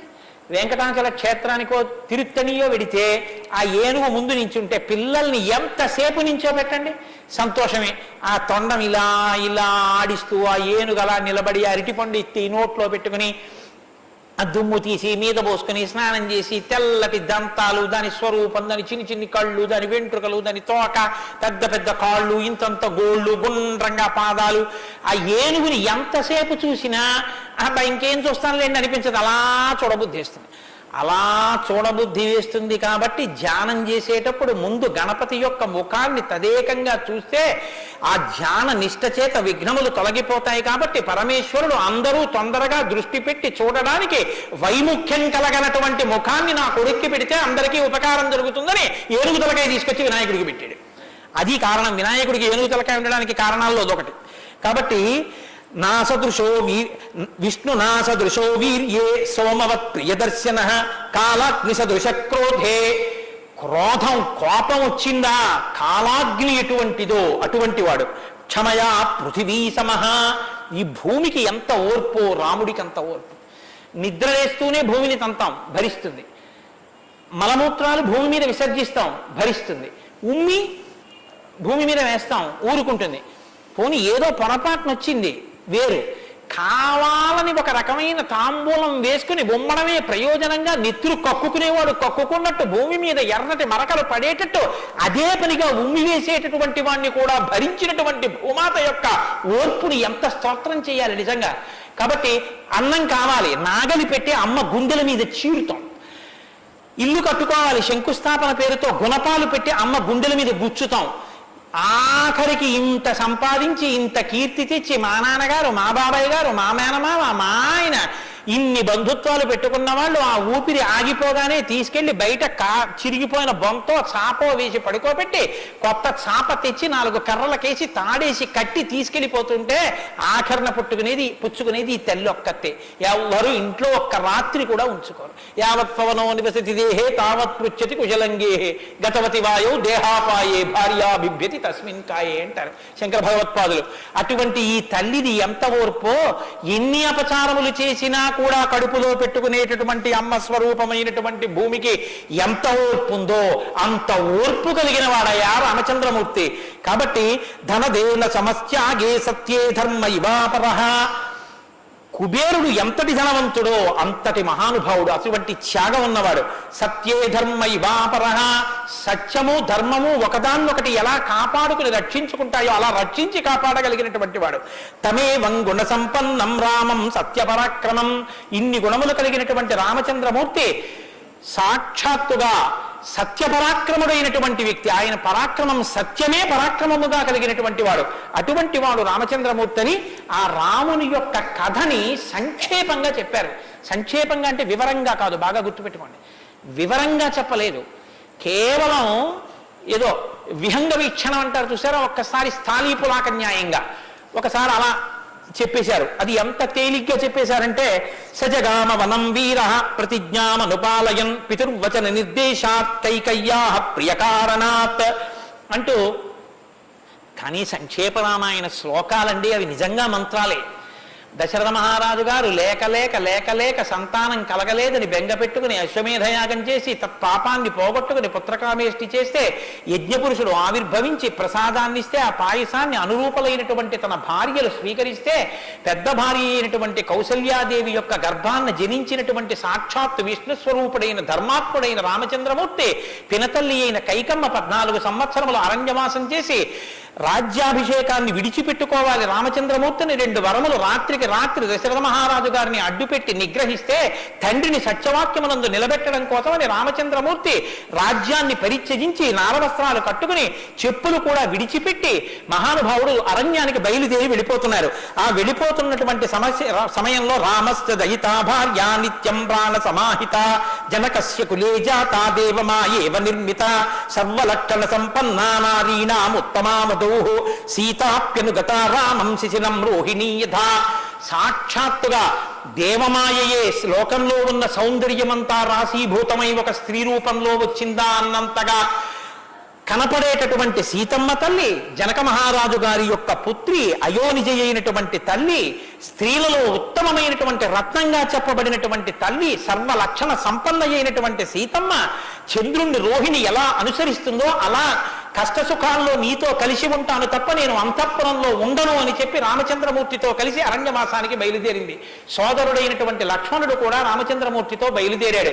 ముగ్గురు అరణ్యవాసం చేస్తున్నటువంటి సమయంలో చిత్రకూట పర్వతం మీద ఉండగా తనకి రాజ్యం కావాలని భరతుడు కోరకపోయినా తల్లి వరం చేత రాజ్యాన్ని పొందడానికి అర్హుడైన భరతుడు మేనమావ గారి ఇంటి నుంచి తిరిగి వచ్చేసరికి దశరథ మహారాజు గారు ప్రాణాలు విడిచిపెడితే నాకు ఈ రాజ్యం వద్దని భరతుడు శత్రుఘ్నుడితో వశిష్ఠుడితో తల్లులతో కలిసి చిత్రకూట పర్వతం దగ్గరికి వెళ్ళి, అన్నా రామా నాకొద్దు, ఈ రాజ్యం నువ్వే తీసేసుకోమని ఎంత నిగ్రహించినా ధర్మాత్ముడు సత్యవాక్య పరిపాలకుడైనటువంటి రామచంద్రమూర్తి నా తండ్రిని సత్యంలో నిలబెట్టడం కోసం నేను ఈ వనవాసానికి వచ్చాను తప్ప నాకు ఈ రాజ్యం అక్కర్లేదని స్వీకరించడం మానేసి తన పాదుకలను తీసుకెళ్లి భరతుడికి ఇస్తే భరతుడు పాదుకలను పట్టుకుని నందిగ్రామానికి వచ్చి సింహాసనం మీద పెట్టి రాజ్యం చేస్తుంటే మహానుభావుడు చిత్రకూట పర్వతం మీదే ఉన్నట్టయితే వచ్చినటువంటి తల్లులు సోదరులైనటువంటి భరత శత్రుఘ్నులు జ్ఞాపకానికి వస్తారని చిత్రకూటాన్ని విడిచిపెట్టి దండకారణ్యంలో ప్రవేశించి ఉన్నటువంటి సమయంలో అక్కడ ఉన్నటువంటి రాక్షసులలో ఒకటి అయినటువంటి శూర్పణఖ వచ్చి రామచంద్రమూర్తి యొక్క తమ్ముడైన లక్ష్మణుడు, లేదా సంక్షేప రామాయణం ప్రకారం రాముడంటే లక్ష్మణుడు చేసిన పని రాముడు చేసినట్టే, అందుకని రాముడి చేత ముకుచెవులు కోయబడితే ఆ శూర్పణఖ చేత ప్రేరేపింపబడిన కరదూషణాదులు త్రిశిరస్సు అనేటటువంటి 14,000 మంది రాక్షసులు రాముడి మీద దండెత్తి వస్తే తృణప్రాయంగా 14,000 మందిని నిగ్రహించినటువంటి రామచంద్రమూర్తి యొక్క పరాక్రమాన్ని శూర్పణఖ వల్ల తెలుసుకున్నటువంటి రావణాసురుడు అసూయతో సీతమ్మ తల్లి మీద మోహంతో సీతమ్మ తల్లిని అపహరించి తీసుకుని వెళ్ళిపోతే ఆగ్రహించినటువంటి రామచంద్రమూర్తి శబరిని దర్శనం చేసి తర్వాతి కాలంలో సుగ్రీవుడితో స్నేహం చేసి వారిని నిగ్రహించి దశ దిశలకి వానరుల్ని పంపిస్తే దక్షిణ దిక్కుకు వెళ్ళినటువంటి హనుమ సీతమ్మ తల్లి యొక్క జాడ కనిపెట్టి 100 యోజనముల సముద్రాన్ని దాటి ఈవలి ఒడ్డుకు వచ్చి రామచంద్రమూర్తికి సీతమ్మ క్షేమవార్త చెప్తే రామచంద్రమూర్తి నీలుని యొక్క సహకారంతో సముద్రానికి సేతువు కట్టి సముద్రాన్ని దాటి ఆవలి ఒడ్డుకు వెళ్లి లంకారాజ్యంలో వానర సహకారంతో రావణ కుంభకర్ణాది వీరులను నిగ్రహించి తిరిగి మళ్ళీ అయోధ్య పట్టణానికి వచ్చి పట్టాభిషిక్తుడై 11,000 సంవత్సరములు ఈ రాజ్యాన్ని పరిపాలన చేసి రామరాజ్యం ఇలా ఉంటుంది అని చెప్పి లోకానికి చాటి చెప్పిన వాడయ్యా రామచంద్రమూర్తి అంటేనే సంక్షేప రామాయణాన్ని కథారూపంగా శ్లోకరూపంగా నారద మహర్షి వాల్మీకి మహర్షిగా ఉపదేశం చేశారు.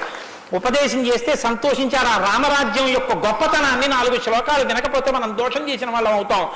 ప్రహృష్టముదితో లోకస్తుష్ట పుష్ట సుధార్మిక నిరామయో హ్యరోగస్యా దుర్భిక్ష భయవర్జిత న పుత్రమరణం కించిత్ ద్రక్షంతి పురుషః క్వచిత్ నార్యాశ్చా విధవా నిత్యం భవిష్యంతి పతివ్రతాః న చాగ్నిభయం కించిత్ ఆప్సుమజ్జంతి జంతవః న మాతజం భయం కించిత్ నాపి జ్వరకృతం తథా న చాపి క్షుద్భయం తత్ర న తస్కర భయం తథా నగరాణి చ రాష్ట్రాణి ధనధాన్యయుతాని చ నిత్యం ప్రముదితాః సర్వే యథా కృతయుగే తథా అశ్వమేధశతైర్రిష్ట తథా బహుసువర్ణకైః.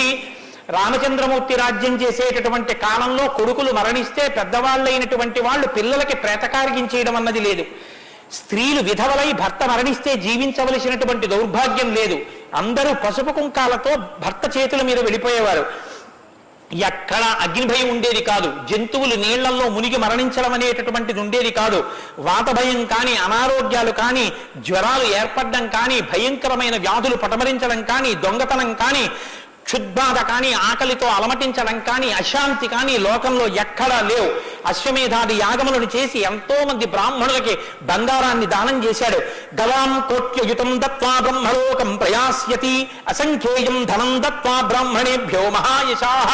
కొన్ని కోట్ల గోవులు దానం చేశాడు, కొన్ని కోట్ల బంగారు నాణెములు దానం చేశాడు. 10 వర్ష సహస్రాణి 10 వర్ష శతాని చ రామో రాజ్యముపాసిత్వా బ్రహ్మలోకం గమిష్యతి. రామో రాజ్యముపాసిత్వ, రాజ్యాన్ని ఉపాసన చేశాడు మహానుభావుడు. అంత గొప్ప పరిపాలన చేసి 11,000 సంవత్సరముల పరిపాలన తర్వాత బ్రహ్మలోకాన్ని చేరుకున్నాడు.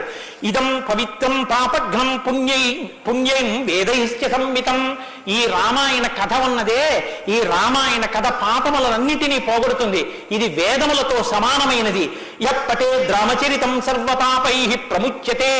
ఎవరు ఈ రామ కథని వింటున్నారో వాళ్ళకి సర్వ పాపములు తొలగిపోతాయి. సత్యం సత్యం పునఃసత్యం, ఇందులో అనుమానమేమీ లేదు. ఏతదాఖ్యానమాజిత్యం పఠన్ రామాయణన్నరః. ఎవరు ఈ రామాయణాన్ని చదువుకుంటున్నారో వింటున్నారో వాళ్ళకి ఆయుష్యం నిలబడుతుంది, అపమృత్యు దోషం తొలగిపోతుంది. సపుత్ర పౌత్ర సగణః ప్రేత్య స్వర్గే మహీయతే. పుత్రుల్ని కొడుకుల్ని మనవల్ని చూసిన తర్వాత 3 తరాలు చూసిన తర్వాత సంతోషంతో సుఖశాంతులతో ఇహమనందు జీవించి ఆఖర తేలికగా శరీరం నుంచి ప్రాణం విడిపోయి జీవుడు సంతోషంగా భగవన్నామం చెప్తూ స్వర్గలోకాన్ని చేరుకుంటాడు. ఇంతటి గొప్ప అనుభూతిని ఐశ్వర్యాన్ని అనుగ్రహించగలిగినటువంటి శక్తి కలిగినటువంటిది రామాయణం.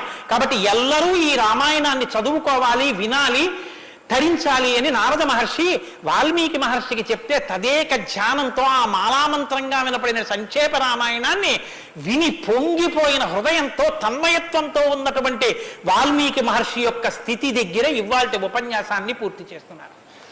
రేపటి రోజున అసలు ఎలా ఆవిర్భవించిందో, తన్మయత్వంలో ఉన్న వాల్మీకి మహర్షి ఎలా బయలుదేరారో, రామాయణం ఎలా వచ్చిందో, ఏం జరిగిందో ఆ విషయాన్ని మీకు మనవి చేసి రామాయణ కథా ప్రారంభం చేసే అనుగ్రహాన్ని రామచంద్ర ప్రభు నాకు కృప చేయుగాక. రేపు ఖచ్చితంగా 6:30 కథా ప్రారంభం అయిపోతుంది. లేకపోతే 7 రోజుల్లో బాలకాండ పూర్తి కాదు. కాబట్టి మంగళాశాసనపరై మదాచార్య పురోగమై సర్వైశ్చ పూర్వైరాచార్యై సత్కృతాయాస్తు మంగళం. మంగళం కోసలేంద్రాయ మహనీయ గుణాత్మనే చక్రవర్తి తనూజాయ సర్వభౌమాయ మంగళం. ఉమాకాంతాయ కాంతాయ కామితార్థప్రదాయినే శ్రీగిరీశాయ దేవాయ మలినాథాయ మంగళం. కరచరణకృతం వా కర్మవాక్కాయజం వా శ్రవణమైనజం వా మానసం వాపరాధం విహితమవిహితం వా సర్వమేత్తక్షమస్వా శివ శివ కరుణాబ్ధే శ్రీ మహాదేవ శంభో. సర్వం శ్రీ ఉమామహేశ్వర పరబ్రహ్మార్పణమస్తు. స్వస్తి. శ్రీరామాయణం వినడం ఒక మహద్భాగ్యం. నన్ను నమ్మండి, నేను చెప్తున్నానని నేను చెప్పట్లేదు. జీవితంలో రామాయణం వినడం అనేటటువంటిది కొన్ని కోట్ల కోట్ల కోట్ల జన్మల తర్వాత లభించేటటువంటి అదృష్టం. అందున సంపూర్ణ రామాయణం బాలకాండ నుంచి పట్టాభిషేకం వరకు ఏకబిగిన మండల కాలం రామాయణం వినడం అనేటటువంటిది సంభవం అయ్యేటటువంటి విషయం కాదు. అది కేవలం పూర్వపుణ్యం రామానుగ్రహం ఉంటేనే సాధ్యమయ్యేటటువంటి విషయం. అటువంటి రామ కథ విన్న తరువాత మనం కేవలం లేచి వెళ్ళిపోవడం వల్ల ప్రయోజనం కన్నా రామనామాన్ని చెప్పి వెడితే చాలా బాగుంటుంది. రామనామం కేవలం రామ అనడం కన్నా పెద్దలు మనకు ఒక మార్గాన్ని ఇచ్చారు. రామ రామ రామ అని 3 మాటలంటే ఆ రోజున వాళ్ళు విష్ణు సహస్రం చెప్పిన ఫలితం. అది ఇంట్లో అంటేనే అంత ఫలితం ఇస్తే ఒక దేవాలయ ప్రాంగణంలో, అది జగద్గురు పీఠ ప్రాంగణంలో ఎంత శక్తివంతం ఆలోచించండి. అందుకే రామ రామ రామ 1000 ఎలా అవుతుందని మీకు అనుమానం ఉండొచ్చు. అక్షరాలని అంకెల్లోకి మార్చే సంప్రదాయం ఉంది. 2 మా 5 రామ రామ రామ అంటే 2 5 2 × 5 × 2 × 5 × 2 × 5 2 5 10 10 2 20 20 100 100 2 200 205 1000 సహస్రనామ తత్తుల్యం రామనామ వరాననే. కాబట్టి శ్రీరామ రామ రామ అంటే విష్ణు సహస్రం చెప్పి వెళ్ళిపోయినట్టు. కాబట్టి నేను మకుటం అంటూ ఉంటాను. మకుటం మీరందరూ కానీ నేను దానికి వివరణం ఒకటి అంటూ ఉంటాను. మీరు మీ అందరూ కూడా చక్కగాను రామనామము రామనామము రమ్యమైనది రామనామము అని మీరంటారు. ఉండండి, మీ త్వర చాలా గొప్పది. అలా అంటే రామనామము రామనామము రమ్యమైనది రామనామము అలా అన్నప్పుడు 3 మాటలు రామ రామ రామ అంటారు. మీరు ఎన్ని మాటలు అన్నారో అన్ని మాటలు విష్ణు సహస్రం చెప్పింది. పైగా మీరు ఒకటి గుర్తు పెట్టుకోండి, నేను పూర్తి విశ్వాసంతో చెప్తున్నాను. వ్యక్తిగత అనుభవాలు వేదికల మీద చెప్పడం నాకు ఇష్టం ఉండదు. శ్రీరామాయణం జరగడానికి అందరికన్నా ముందే స్వామి హనుమ వస్తారు. అందుకే రామాయణం చెప్పేటప్పుడు హనుమ కోసం ఒక ఆసనం వేస్తారు. ప్రచ్ఛన్న రూపంలో వచ్చి కూర్చుంటారు. అదిగో ఆ ఆసనం అదే రామచంద్రమూర్తి పాదాల దగ్గర ఖాళీగా ఉంచిన ఆసనం ఎవరికంటే హనుమ కొరకు. దాని మీద వారు కూర్చుంటారు. అందుకే పుష్పాలంకారంతో శోభింపచేస్తారు. ఆయనకి ఆ పూలహారం వేశాను. రామనామం చెప్తుంటే ఆయన ఇలా చూస్తూ ఎవరా రామనామం చెప్తున్నారో పొంగిపోతారట. రాముడు హనుమ ప్రీతి పొందేస్తారు. ఎంత అసలు సీతమ్మ పరవశించిపోతుంది. నేను మీకు ఇప్పుడే చెప్పాను, వాక్కు ఉన్నది ఒక్క మనుష్య జన్మకి. అది మన భాగ్య విశేషం చెప్పగలగడం. రోజు అలా అని మీతో నేనేం గంట సేపు చెప్పించను. ఒక్క 11 పర్యాయాలు అందులో నాకు ఏది అనిపించాలనిపిస్తే అవి అనిపిస్తూ ఉంటాను. నేను వివరణతో కూడిన మాట అంటాను, మీరు రామనామము రామనామము రమ్యమైనది రామనామము. నేను గొప్పకి చెప్పట్లేదు, మీతో మాట మనవి చేస్తా. నేను అయ్యప్ప స్వామి దేవాలయంలో సంపూర్ణ రామాయణ ప్రవచనం చేసిన రోజుల్లో ఇది అనిపించేవాళ్ళం. రామాయణం అయిపోయిన తర్వాత రామాయణం సీడీలు ప్రపంచవ్యాప్తంగా అన్ని దేశాలకి వెళ్ళాయి. అయితే అమెరికా నుంచి నాకు ఫోన్లు వచ్చాయి, గురుగారు ఒక్కసారి వినండి అని. వాళ్ళు ప్రతిరోజు రామాయణం వినేటప్పుడు ఖాళీ కుర్చీ వేసి టేప్ రికార్డర్ పెట్టి 6:25 అవుతుంటే కోటేశ్వరరావు ఉపన్యాసానికి వస్తున్నారని భావన చేసుకుని వాళ్ళు టేప్ రికార్డర్ ఆన్ చేసి ఉపన్యాసం వినేసి నేను చెప్తుంటే వాళ్ళు రామనామం చెప్తూ అమెరికాలో వాళ్ళందరూ కలిసి పట్టాభిషేకానికి ఊరేగింపుగా ఉపన్యాసంలో ఎలా చెప్పానో అలా వెళ్ళి పట్టాభిషేకం చేస్తూ వాళ్ళు ఫోన్లో నాకు వినిపించారు. ఎందుకని అంటే నేను సముద్రం దాటి రాను అన్నాను, అందుకని నేను వెళ్ళలేదు పాపం చూడ్డానికి. కానీ ప్రపంచంలో ఎన్ని దేశాలలోనో అలా చెప్పుకుని ఎన్ని కోట్ల రామనామం జరిగిందో, ఎన్ని చోట్ల పట్టాభిషేకాలు జరిగాయో. మళ్ళీ ఆనాడు సంపూర్ణ రామాయణం చెప్పించాడు రామచంద్ర ప్రభు, ఈనాడు మళ్ళీ గుంటూరు శారదాపీఠంలో చెప్పగలుగుతున్నాం. కాబట్టి మీ అందరూ కూడా చక్కగా భక్తి శ్రద్ధలతో చెప్పండి. ఒక సంప్రదాయానికి దీన్ని ఆవిష్కరిస్తున్నాం. ఇవాళ మీ అందరికీ కూడా దీన్ని బహుమానం చేస్తారు. మీ అందరూ కూడా చక్కగా ప్రతిరోజు దీన్ని తీసుకొచ్చి రోజు ఇందులోంచి నామాలు చదువుకోవచ్చు, మీ ఇంటి దగ్గర కూడా చదువుకోవచ్చు.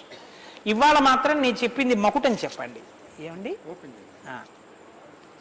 అందరికి ఇస్తాం, సంతోషం. ఇది కూడా ఇస్తున్నాను రామరామ అందరికి. 108 నామాల్లో సంపూర్ణ రామాయణం నామరామాయణం అని ఇది కూడా మీకు బహుమానం చేస్తున్నారు. ఇది కూడా మీరు చదువుకోవచ్చు. రండి గోపాలకృష్ణ గారు తీసుకోండి. నామము రామనామము రమ్యమైనది రామనామము,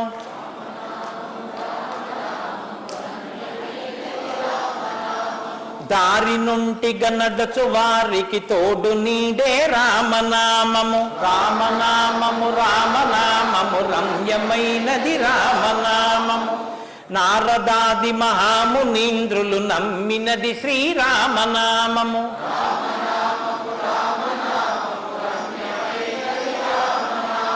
కోరికొలచిన వారికెల్లను కొంగు బంగరు రామనామము.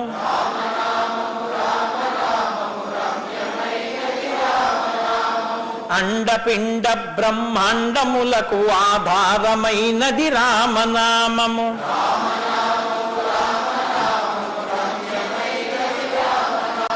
బ్రహ్మ సత్యము జగన్మిథ్యాభావమే శ్రీరామనామము.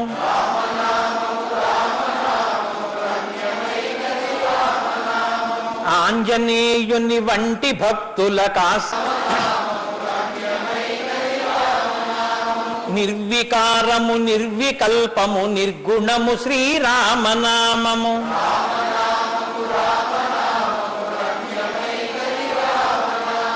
జీవితంబున నిత్య జపముగ చేయవలె శ్రీరామనామము.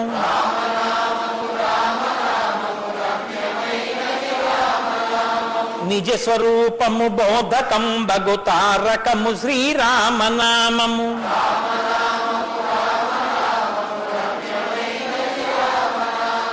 వేదవాక్య ప్రమాణములచే అలరుచున్నది శ్రీరామనామము.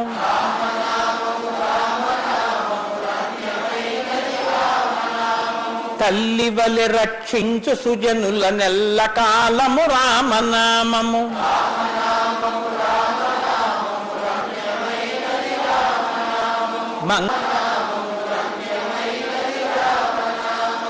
స్వస్తి. రేపు 6:30 తిరిగి ప్రవచనాన్ని ప్రారంభం చేద్దాం.